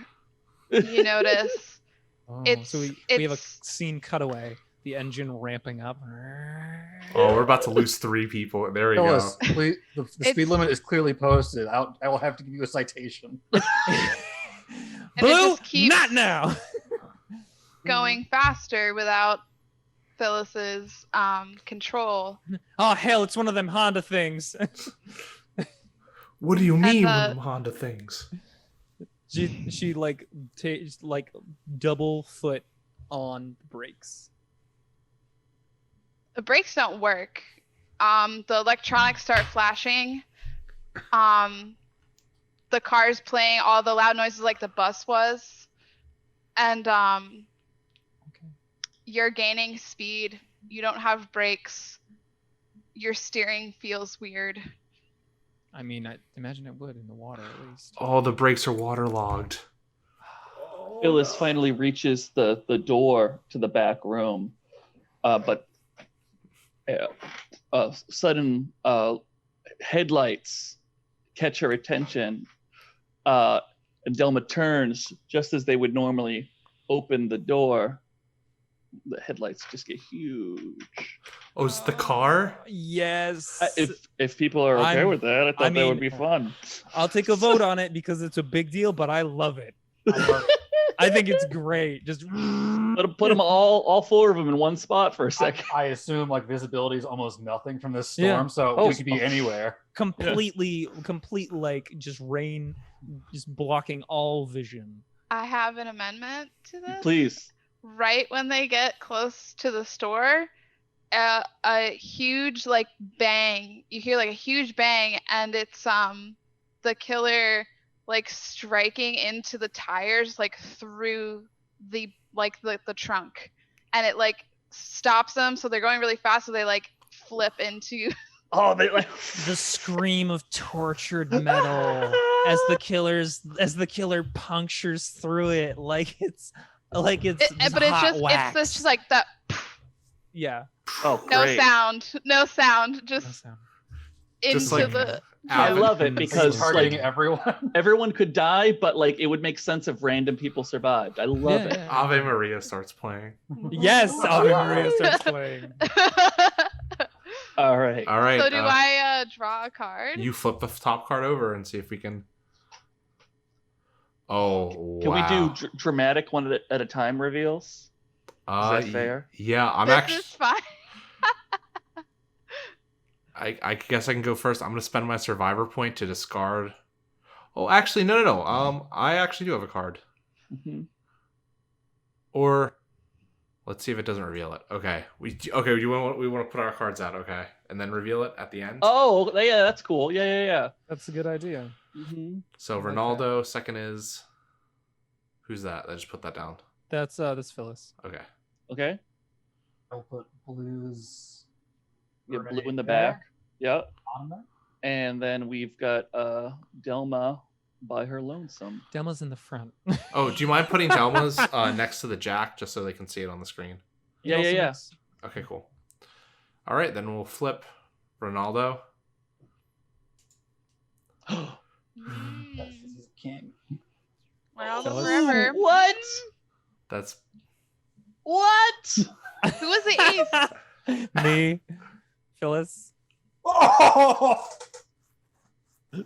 So the car just like spirals through the front. You know, gyms have to have giant full glass front, right?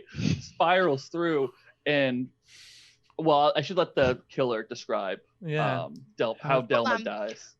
Was Delma the person that we were keeping safe, or was it Phyllis? It was Phyllis, right? The person that doesn't die. Oh, that was just in the bloodbath, initial bloodbath. Oh, in the original. Okay. Right. I wasn't sure. Okay. So the 9 is Delma. The 9's Delma. Yeah. Delma is in her nightgown. It's like pilled and pink and old and too short. So you can like kind of see like her saggy butt hanging out of it a little bit. And she walks up with her like fuzzy slippers to be like, what is the noise? Like what the hell is going on? And just like turns to like look out the thing, and it's just car.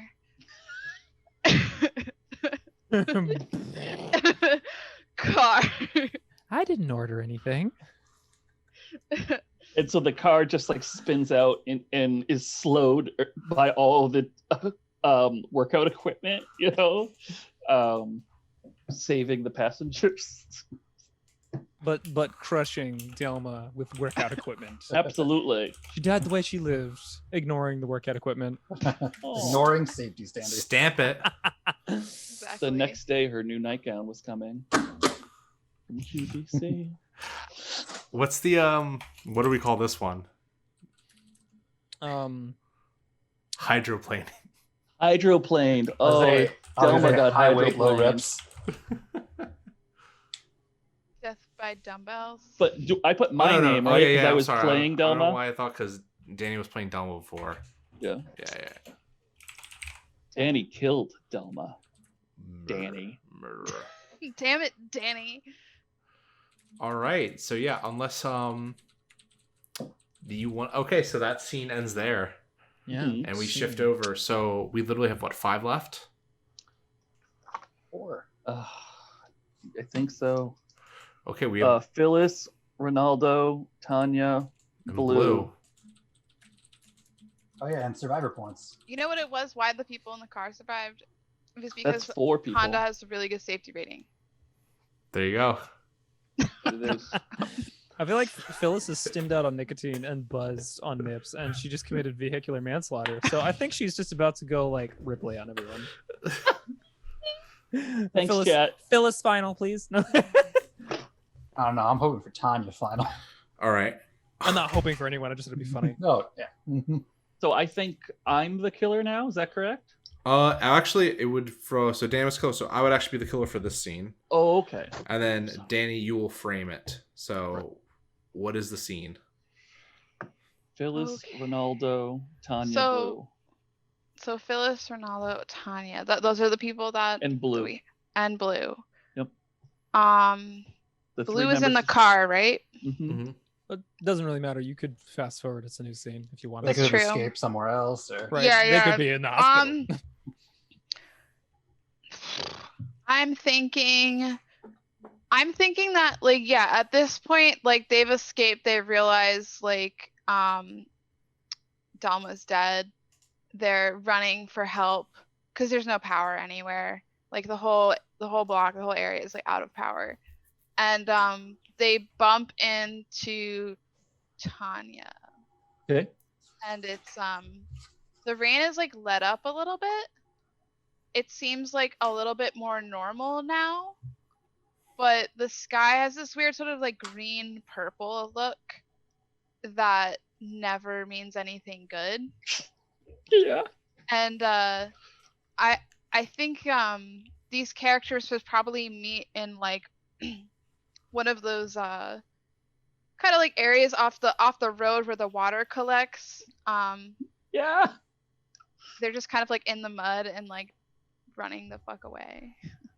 So Okay. they're outside. You talking about like a highway side drainage pool, or like a Maybe not highway, but it's roadside? more like one of those culvert things that like you know, like water's pouring out of it and there's like a little divot there and like sometimes it fills up when it rains, sometimes it doesn't. So it's probably like a pretty rip-roaring little stream right now, very Mhm. muddy. Okay. Like right next to like the forest line. Ooh. So it's like semi-residential area Okay. in between these buildings and whatnot. Ooh, what did Dalma lose? What was the trophy that they took? Oh, the trophy that they took from Delma? A snow globe. They have a snow globe now. Yep. They probably took a exercise band from the gym and like tied it around the snow globe and just wears it as a necklace. There you go. is it a musical snow globe? Yeah. Oh, perfect. Oh boy, that's gonna get creepy. Yeah. Someone can decide the tune later. I just noticed the music has not been playing this whole time. Oops. I have failed the city. I'm sorry. I think we're all right. All right. Okay, so characters. Danny, who are you playing? Hababa. I've played Tanya. I haven't played Blue yet. All right, Blue. I'll do Blue. Brian. I haven't played a couple. I will grab Ronaldo, the wise chef. Ben. The only one I have not been is Phyllis. So I will be Phyllis. Okay. All right, that leaves me with Tanya. So start off the scene, Danny. All right. Miss, referring to Tanya, like, are you okay? You're covered in blood.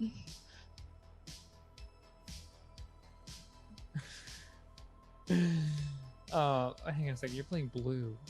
Yeah, he's still trying to act like Right. Like the yeah, compy I wants just to had be. no. That's fair. I just had to like build the seed in my head. He was trained for this, you know. I was trying for this. Tanya just like, get off of me. Go away. You, where were you? Where were you? You weren't there. You're supposed to protect us. And she's like slogging through the mud, losing her shoes. Like just the shoes have been lost to the mud. What are you talking about? There's this crazy killer on the loose and it killed so many people and I guess it doesn't really matter anymore. Oh God, you were there too. Ronaldo will get out of the car and head towards them. Like, Blue, we got to get moving. It's a miracle that this girl survived this long. Just drag her into the car so we can get out of here. What car? Oh, we're in the field. We don't have a car. We're just Oh, I forgot that the car We're got just crashed. running. That's right. Car got yeah, fucked. we're just Never going. mind. Ignore that I said that. Yeah. Blue, you're You're supposed to shocked. secure the campus. Secure it. Do your job. Blue's got like a compass built into his watch, and he's just like,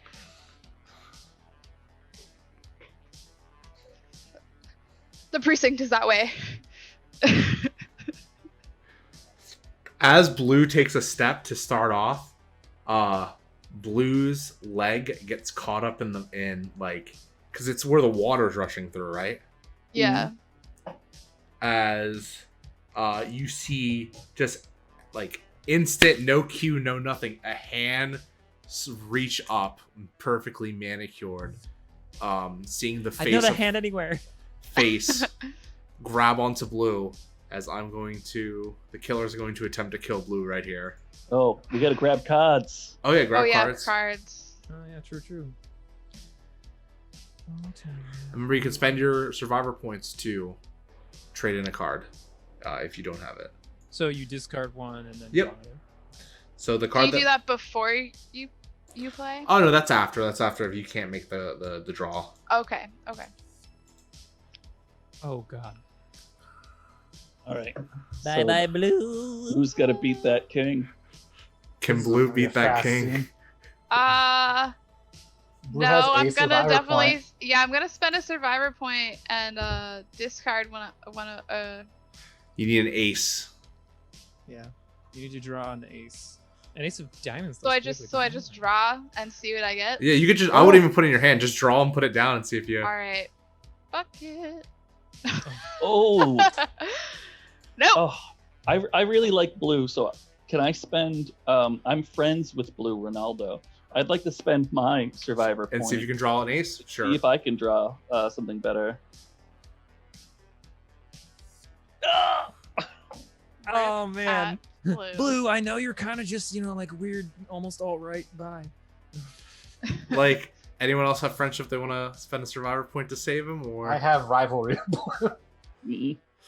Yeah. So- Tanya is not friends with practically this anyone. is like the Deep Blue Sea scene when it's like the authority figures like, we're going to the precinct that way, takes a step, and then you just see the creature with the umbrella grab onto Blue and just drag him into the water. And he just does not resurface after that. He just like right before he's just like, my boys in blue. Like, we're gonna make it back to the precinct. We're gonna be fine. You said that way, right? So That's the perfect moment next for a scene slip then, right? emoji. Yeah, and then I'm gonna. So that would be dead, and that's for Dani. And then what's the cause of death? I would say Omega Slurp, but Drowning. drowning. Deep Blue. Deep Blue. Deep Blue. All right. Deep blue weeds. Deep blue.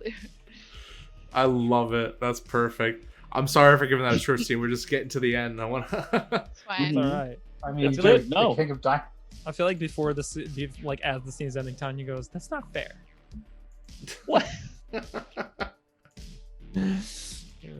Can't All right, just who's do up that. to set scene and killer? Okay, that would be so I set the scene, and then Brian, you're gonna be the killer. Okay. So I imagine you guys are actually running towards the precinct because you know that there is possibly a vehicle that can take you out of the town and out of the storm. So you are arriving at the police station where it is eerily quiet.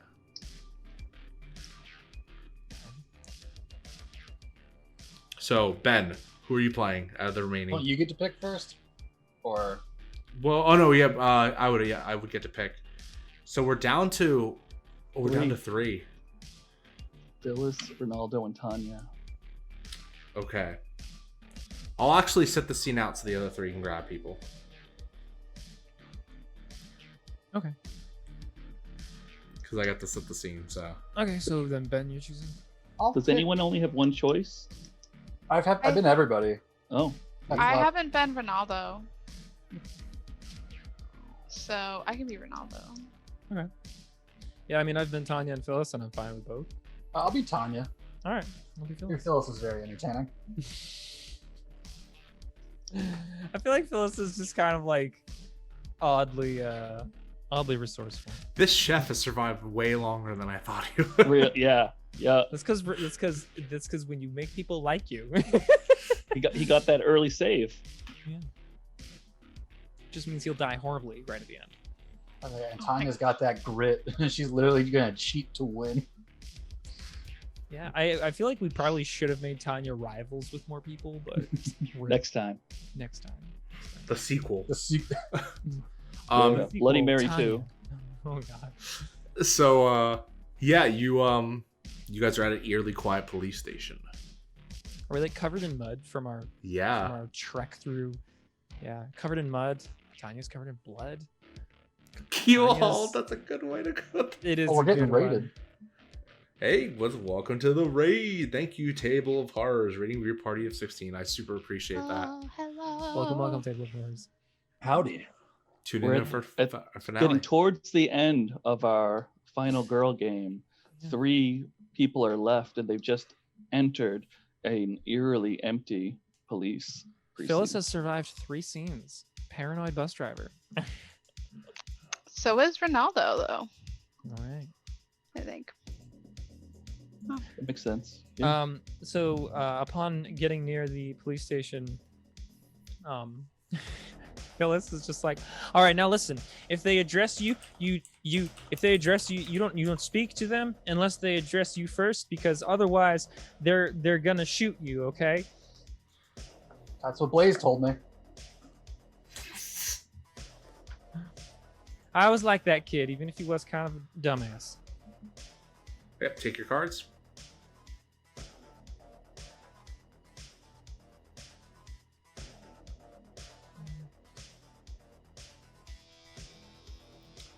So yeah, you make your ways into the police station. Are the lights on, off, flickering? Flickering. Mmm. Dink-a-dink-a-dink. All right. Phyllis starts seeing if there's anybody about. Is there anyone? I It feel like the doesn't police station is seem- empty. Like anyone's immediately available. Let's run. Oh, sorry. It's okay. If you look at that front desk where some of you were recently, you can see that the light that was flickering is out. It seems to be the only light not flickering. It's completely dark. I behind the actually front think all those desk. characters are dead. Really? Oh, no, Blue. No, Blue's dead. Never mind. But same thing with the lights. The front desk is dark. The audience knows. That's right. No, this is perfect. Was Ronaldo with like the party last scene? Yeah. Yeah, he was. Mhm. Okay. Yeah, he was in the I just haven't- passenger seat. And, Yeah, that's right. He was in the and passenger seat. Ronaldo Okay. and Phyllis are screwing secretly. Right. Right. They tried to bring up Blue before he was just dragged into the luge.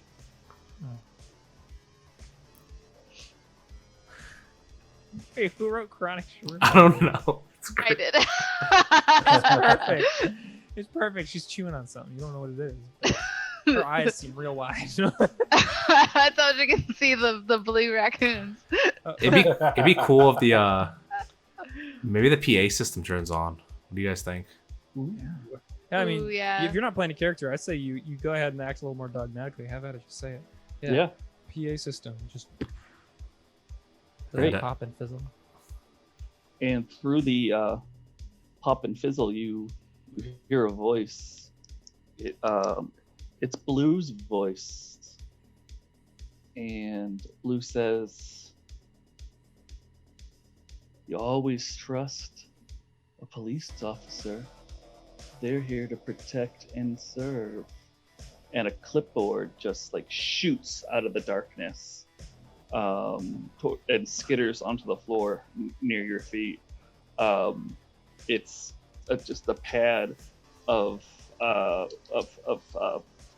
forms to so you can fill out I don't know, really generic police complaints, and you see just like a bloody streak across it front. And on the following pages, you see that there are the names of people. That's right. written. That's right. It's in order. So on the very top, it's Ernesto's name, and if you flip up, it's Ashton, and All the 10 characters lodged complaints. Tanya's like, "Who's William?" Good Is his boy. real name? I totally forgot we established that fact back in like I- scene 1. I definitely forgot about that.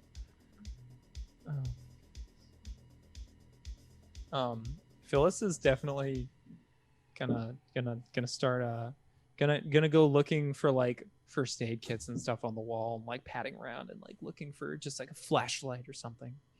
oh, so she's gonna walk by the front desk. Yeah. She's gonna keep an eye on it, but she's gonna walk by it. Great. Great. So Fucking look on your face is just like priceless. You're like, oh, wonderful. that's so interesting. what a coincidence. Because as soon as like you take one step like past the desk, you just hear like just a single click of perhaps an umbrella against tile. Can I leave it there and pull the card? Do I have to describe No, that's what you're fine. dodging yet? Yeah. Okay. I kind of prefer that sometimes too. Yeah. Knowing the results before you describe.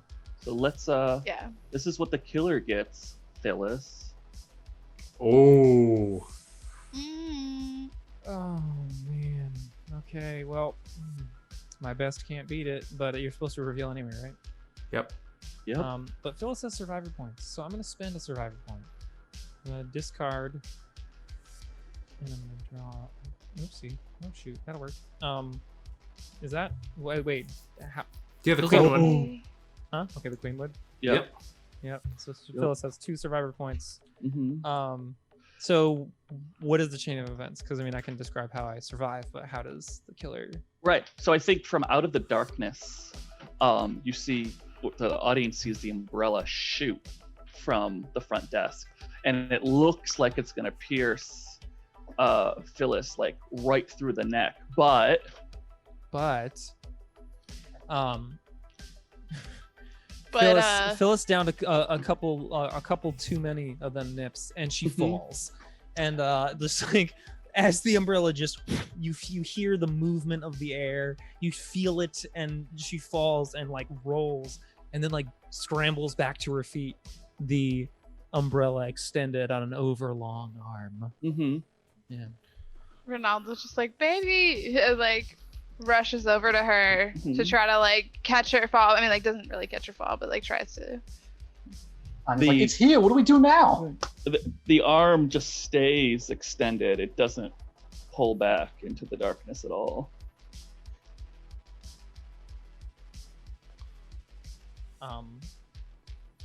Phyllis grabs a fire extinguisher off the wall and swings it in an overhand arc at the arm.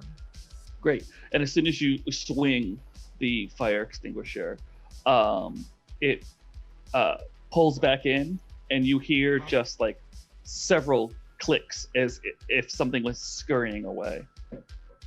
The fire extinguisher swing was just too heavy, and it hits the tile with a loud pong, and it breaks the stem, and the room becomes filled with fire extinguisher chemical.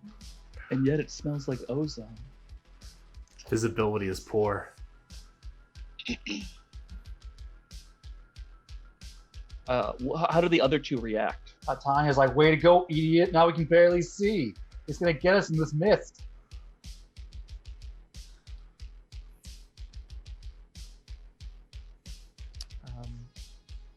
And there's someone else, right?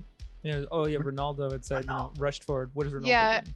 Well, I was just like attending to Phyllis's like trying to like pick her up and like help her out.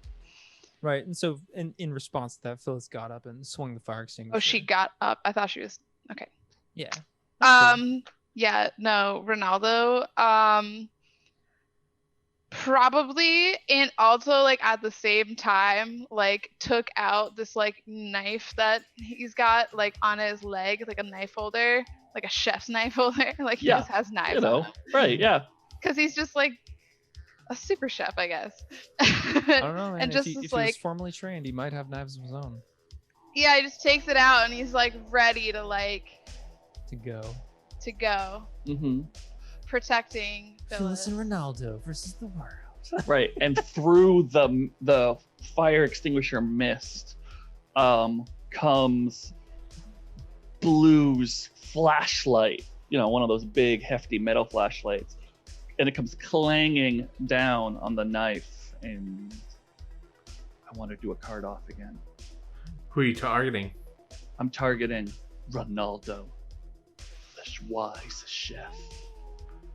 Cinnamon roll. Oh. Can you beat that, Ronaldo? Unless Phyllis wants to, Screw? yeah. I mean, Well, let's see what Ronaldo So has. I have to first. play my card first. Yeah. No, you wait till, you wait till if Ronaldo can beat it or not before you decide. right. Jeez. There's 2 cards that can do that. Compensating, huh? Still, the knife clatters to the floor. Yep. Danny just plays the ace of diamonds. No, it doesn't. Oh no. Right. Yeah, I think You activated my trap card. that's too big of a card. I think the flashlight probably whiffs right in front of Ronaldo's face. I feel like Ronaldo should get to keep his knife with that card like that. Right. I Yeah. think. Mhm. Like nobody hurts my baby. That was really heroic, but you might be reading too far into this. I made you my dead grandmother's bunt cake. It We was are wonderful. far. Thank you. Let's talk about this later. Yeah, you two have a lot going on here. Let's talk about it later. Yeah, Tanya, just like the only young person left. And she's like gonna like go for like the way we came in. Mhm. I think Ronaldo's like, I'm gonna go for it. I'm gonna run and just like charges in with his knife. Is just charging through the extinguisher mist. The mist. Okay, great. So Ronaldo's charging through the mist, and Tanya, the only one I haven't targeted this scene yet, goes running for the back door. And I think you open it up, and it's not even raining. It looks so perfect. And you take one step outside, and you just see these 2 legs ending in heels come down at Tanya. Card off. Oh. Can anyone help No, I don't have. I'll be running the royal bitch? Listen, Nope. listen. You haven't been to a 40% off sale like Tanya has. All right. Oh, got your back. Tanya. Oh Bringing it back. shit! Maybe the Snaps as she slides down. you just like slide down the front steps of the Today, the Jersey Devil wears the Prada. So now the killer is essentially refreshed, right? Because the killer tried for each person. Yes. So Tanya, you look up and you can see the spider-esque creature on like clinging to the front right above the door of the police precinct with umbrella in one hand, flashlight in another, the heels sprawled out, and the snow globe swinging back and forth. And you hear very slow, as if nobody cranked it properly, and it's just like the chiptune version of Singing in the Rain.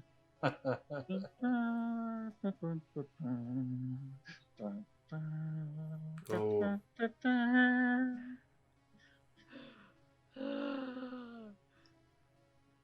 Okay.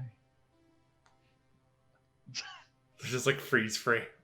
I don't know what people do. This chiptune song overwhelms the sound of the rushing rain and seems to fill all the spaces in the precinct. As it Yeah, goes across it's the over PAs. the radio. Yeah. Yes. Yeah. Tanya's gonna like get up and try to scramble away, like on forest for a bit, and then when she gets up, just dash. Maybe Great. she can get to her hair salon. I'm struggling here. I think Phyllis is gonna start. Phyllis is gonna like go for just a door, a random door, just to like open it, fling it open, looking to see if she can find something useful to her. And I think that maybe she does. Maybe she finds a flashlight on the desk and she grabs it and turns it on. Or maybe she picks up Blue's flashlight. Did he steal it? Oh, he stole it. That's right. The monster theoretically has the Blue's flashlight, Hydration but police here. Okay. I bet there are flashlights that remind you of Blue here. Yes, there are. I hated that man. So, God, this flashlight sucks. No, so gets a flashlight, turns it on, continues looking around. And says, Ronaldo, honey, if we're gonna get out of this, I think we need a gun. Yeah. Yeah. Yeah. It's just like looks at the knife like, And I hope I you feel know like that in my head. Sorry. No, it's okay. I hope you know that in my head, Phyllis is like this fucking hot mix between like a lunch lady, a bus driver, and Peggy Hill. seems fair. Yeah. And I feel like outside we've just gone full monster movie now. Like it's like a proper reveal of the whole creature finally. And while Tanya's running away, you just like it's just like super loud version of like insect clacking coming up right behind her. Oh god! Oh god! Oh god! And the umbrella comes down one more time to try to get like that clean strike, giving the other two plenty of time to arm themselves. So I have a survivor point.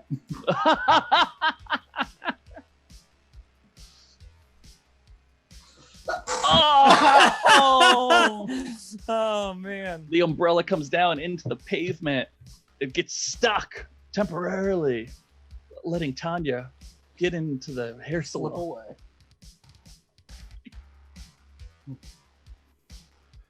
Oh boy. So should we cut back to the police Yeah. side then? Yeah.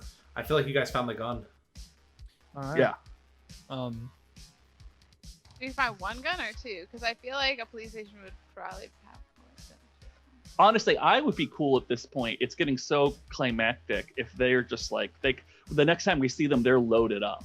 They I've got found two the armory. like They Yeah, found we the found- keys. They found the armory. They found a opened bunch it of dead up. officers They're- and just started looting. now it's just like straight up Bonnie and Clyde like vibes. Yeah. You know? Yeah. The extinguisher mist has like all sunk down to the floor, so there's just like a low like steam across the entire precinct with all the lights flickering. Oh my god. For whom the Ooh. bell tolls starts playing. Yeah. I You just think like kick open the door and like walk out in slow motion. I think as you guys are walking through the halls arming yourselves, there's bloody complaint forms on the ground. Everywhere. And Just they're like- all about the local refinery and how they're dumping chemicals into it. Yeah. And From, maybe like- there's names as well. Like different ones that have names plastered on them. But some of them say Phyllis. And some of them say Ronaldo. Oh no.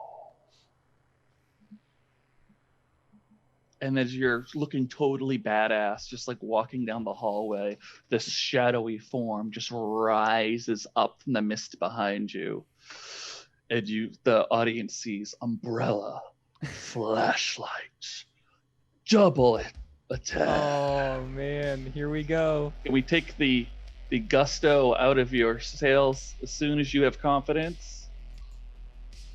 Oh my god, yes.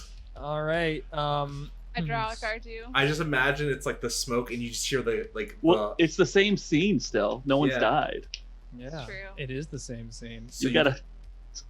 you just hear gunshots going off, like the lighting of the movie. Yeah. So, shoot. So you have to beat suit, or Well, you have to Sorry. beat value, but if you match value, you have to beat suit. So you need a Oh. red ace essentially Ooh. right now. oh, The Ace of oh, Spades God. has already been played. Well, I mean, I'm gonna spend a survivor point if that's cool and discard a card. I think that's fair. Yeah. Let's I'm discard. waiting to dramatically reveal. Discard this. Can I spend more than one survivor point? Or is this one Sure. per- I think you have Okay, like 3, right? Yeah, this is my last one. I mean, this is the last This the is last it. hoorah. Oof. This is it. Oof. Definitely it. So Will the nips hold out for Phyllis? will the nips hold out for Phyllis? I don't know. Alright. Let's find out. Are you gonna Three. reveal Ronaldo? What do you got? 2, 1. Go. Duh! Oh wow, the same. They turn around, trying to hold their guns. They have no training, none at all. The safety's Ah! on. Yeah, the safety's on. It's not working.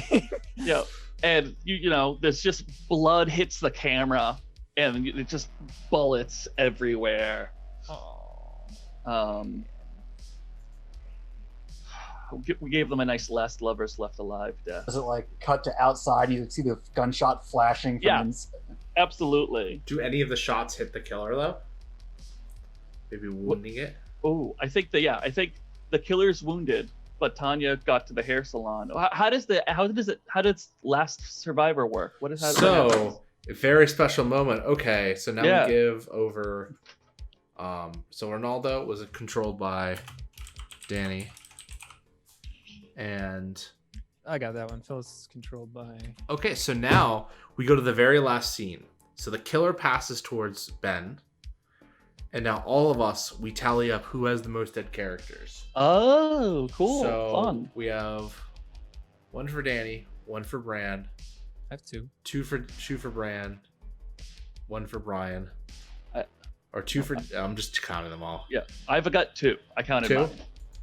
Danny has the most. Yeah, I have Danny's two. Danny's. No. Danny Oh. had Blue, Ronaldo, and Ashton. 3. Yeah. So Dani is now in control of Tanya. Dani is the final girl. Danny is Eh. low key a master at like board games and luck games. You have no idea. No idea. So endgame, when they're what ends up happening is whoever has the most dead character cards in front of them gets to narrate how the final confrontation with the killer plays out. Ooh. Is he or she or it defeated? Does the surviving protagonist live? Is it a fake out ending? Take contributions and ideas from other players and give the movie a satisfying ending and let the credits roll. Where's would the final love confrontation? it end in the hair salon that got mentioned a couple of Yeah. times, especially since hair it's salons going have to be sinks. in a hair salon. Yeah. Definitely gonna be in a hair salon. Tanya probably found like went into one that had been like abandoned because Mhm. like everyone left because of the storm warnings and stuff, and so it's just kind of like stuff like lights are kind of on, like flickering, things have been left. Someone had like a radio on, there was like hair that hasn't been cleaned up yet. You can tell people left in a rush. And it's one of those like old lady salons, you know, like it doesn't look like it's been updated since like the 80s, and it's got those big things that come down to dry your Hair dryers. Yeah. yeah, with the vinyl that's cracking, and like the hair washing stations look like big shells, but it's like Ooh. cheesy and kind of like weird looking. But she goes in there and like is trying to catch her breath, trying to clean up some of the blood on her face, and on her body, and starts like washing up in the sink. Is this all on me? Like all on me? We they can make suggestions, yeah. but yeah. Yeah. What is that? I'm gonna open it up for suggestions right now. Of like other details and whatnot. Like maybe the radio should crack her on, and like Blaze's voice comes out, just taunts Tanya. I think that that now that the monster's been revealed, there is a more rhythmic, less horror oriented, more like people stepping, click, but it's like a click crunch as it walks through the salon. Yeah. Dripping something dark from its raincoat. The jingling of the bus keys. The jingling of the bus keys. The flashlight flickering. Mm-hmm. Yeah. And the face is finished now, and you can see elements of Ronaldo and Phyllis in there, sort of like completing the form. But it looks like Uncanny Valley. It doesn't look quite real. Yeah. Yeah, Tanya's plugging in a one of those like really big like hair dryers that they use at salons. Mm-hmm.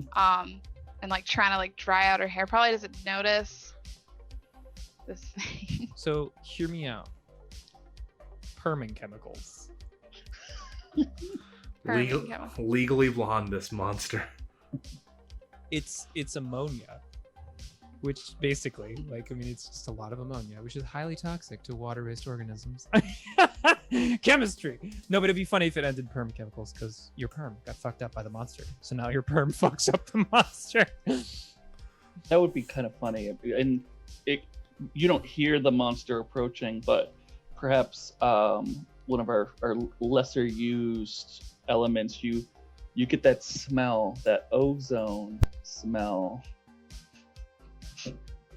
Maybe he writes it off for just the smell from the old hair dryer just clicking on. Maybe not.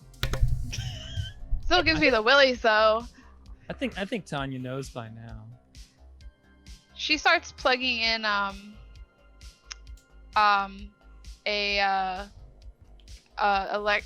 extension cord that's right there, and plugs the hairdryer into the extension cord. And it's just like muttering under her breath. She's like, "Not fucking today, not today," and just is waiting to hear it get as close to her as possible. Grabs the perm chemicals. I think the lights. There's a shadow that builds behind Tanya. And then maybe the radio in an amalgamation of all their voices. Join us, Tanya. Join us.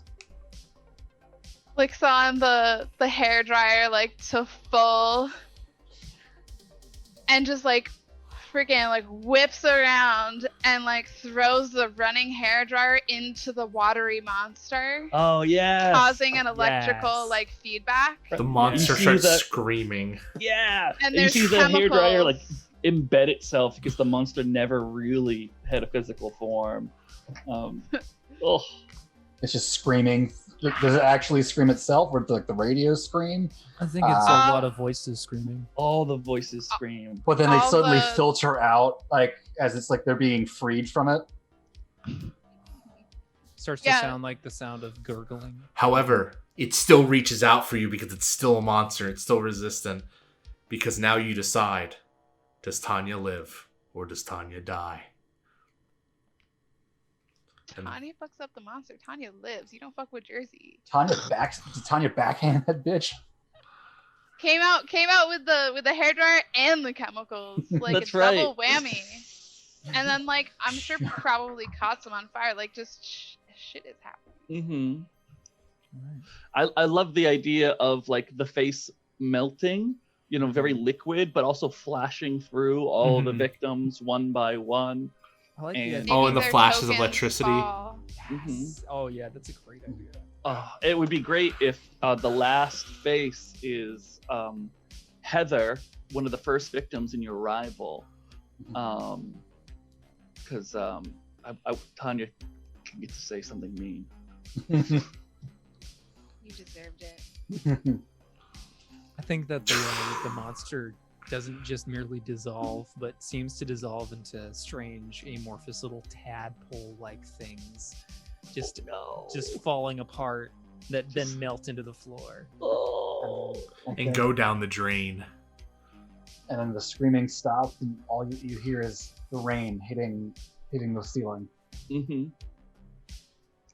Tanya like flicks off the blood and it's like, all right. Takes a flip phone from the back of her jeans, turns it on, The calls signal's it in. back. Yeah. Yeah, the signal's back. Calls some number that she had on like speed dial, and it's just like, it's taken care of. Yep, here's the address. See you in 15. Great. And The then, credits roll. wait, she reaches into her pocket and realizes she has Blaze's car keys for the Tesla. Yes. Yes. Credits roll, and it's just I'm singing in the rain. It's raining, man. It's like blood rain now. Yeah. That was amazing. A metal cover of Purple Rain starts playing. That was Well, everyone, I hope you enjoyed this playthrough of Gas Mask Games: The Final Girl. You can get it on drivethrough.rpg. The link was posted a little bit earlier before. But I'll just let my crew sign themselves off. Tell them who you are one last time. I'll go ahead. So this is Bran Kathakaros on Twitter. Thanks for tuning in, guys. It was a lot of fun. I run Worlds and Crafts every Wednesday, so give us a check out here on Gehenna Gaming's Twitch. And otherwise, you can find me on Gehenna Gaming's Discord. Mm-hmm. Now, speaking of that Discord, you can find those links below to the Discord, the shop with the brand new T-shirt. You'll see me again here Monday night running Monday Night Monster Hearts. We've got a really, really exciting session coming up this Monday, so you don't want to miss that. I'm gonna pass the ball over to Ben. I'm Ben. I don't have a regular stream or anything. I'm on the Discord as Big Dad. Do not follow me on Twitter. And I thought I had to drink a lot more than that. Oh, disappointed. I guess we're gonna have to have Ben back for more. yes. Wait, did everyone go? I didn't go. Okay, I was saying, I'm I'm Dani, and I'm a part of the Gehenna Gaming server as well, so you guys can find me on there. I'm also on Twitter at Seditious Design and Instagram at MyRandomCat. You can find my artwork and pictures of my dogs, and now guinea pigs on there. So yeah. All right, everyone. My name is Nick. I was your host tonight for the Saturday Night One Shot. I'm the stream producer of Gehenna Gaming. You can follow me at Nobleman Nick on Twitter and Instagram, or you can find me on Discord under Orpheus _Nick. You just give me a shout out. I'm always down to play games. Thank you so much for tuning in to this special playthrough of The Final Girl. I had an immense blast. I'm sure we all did. And Yes, it was Great time. amazing. Just, Awesome. just wait for the sequel. Ooh. Bye, everyone. Bye.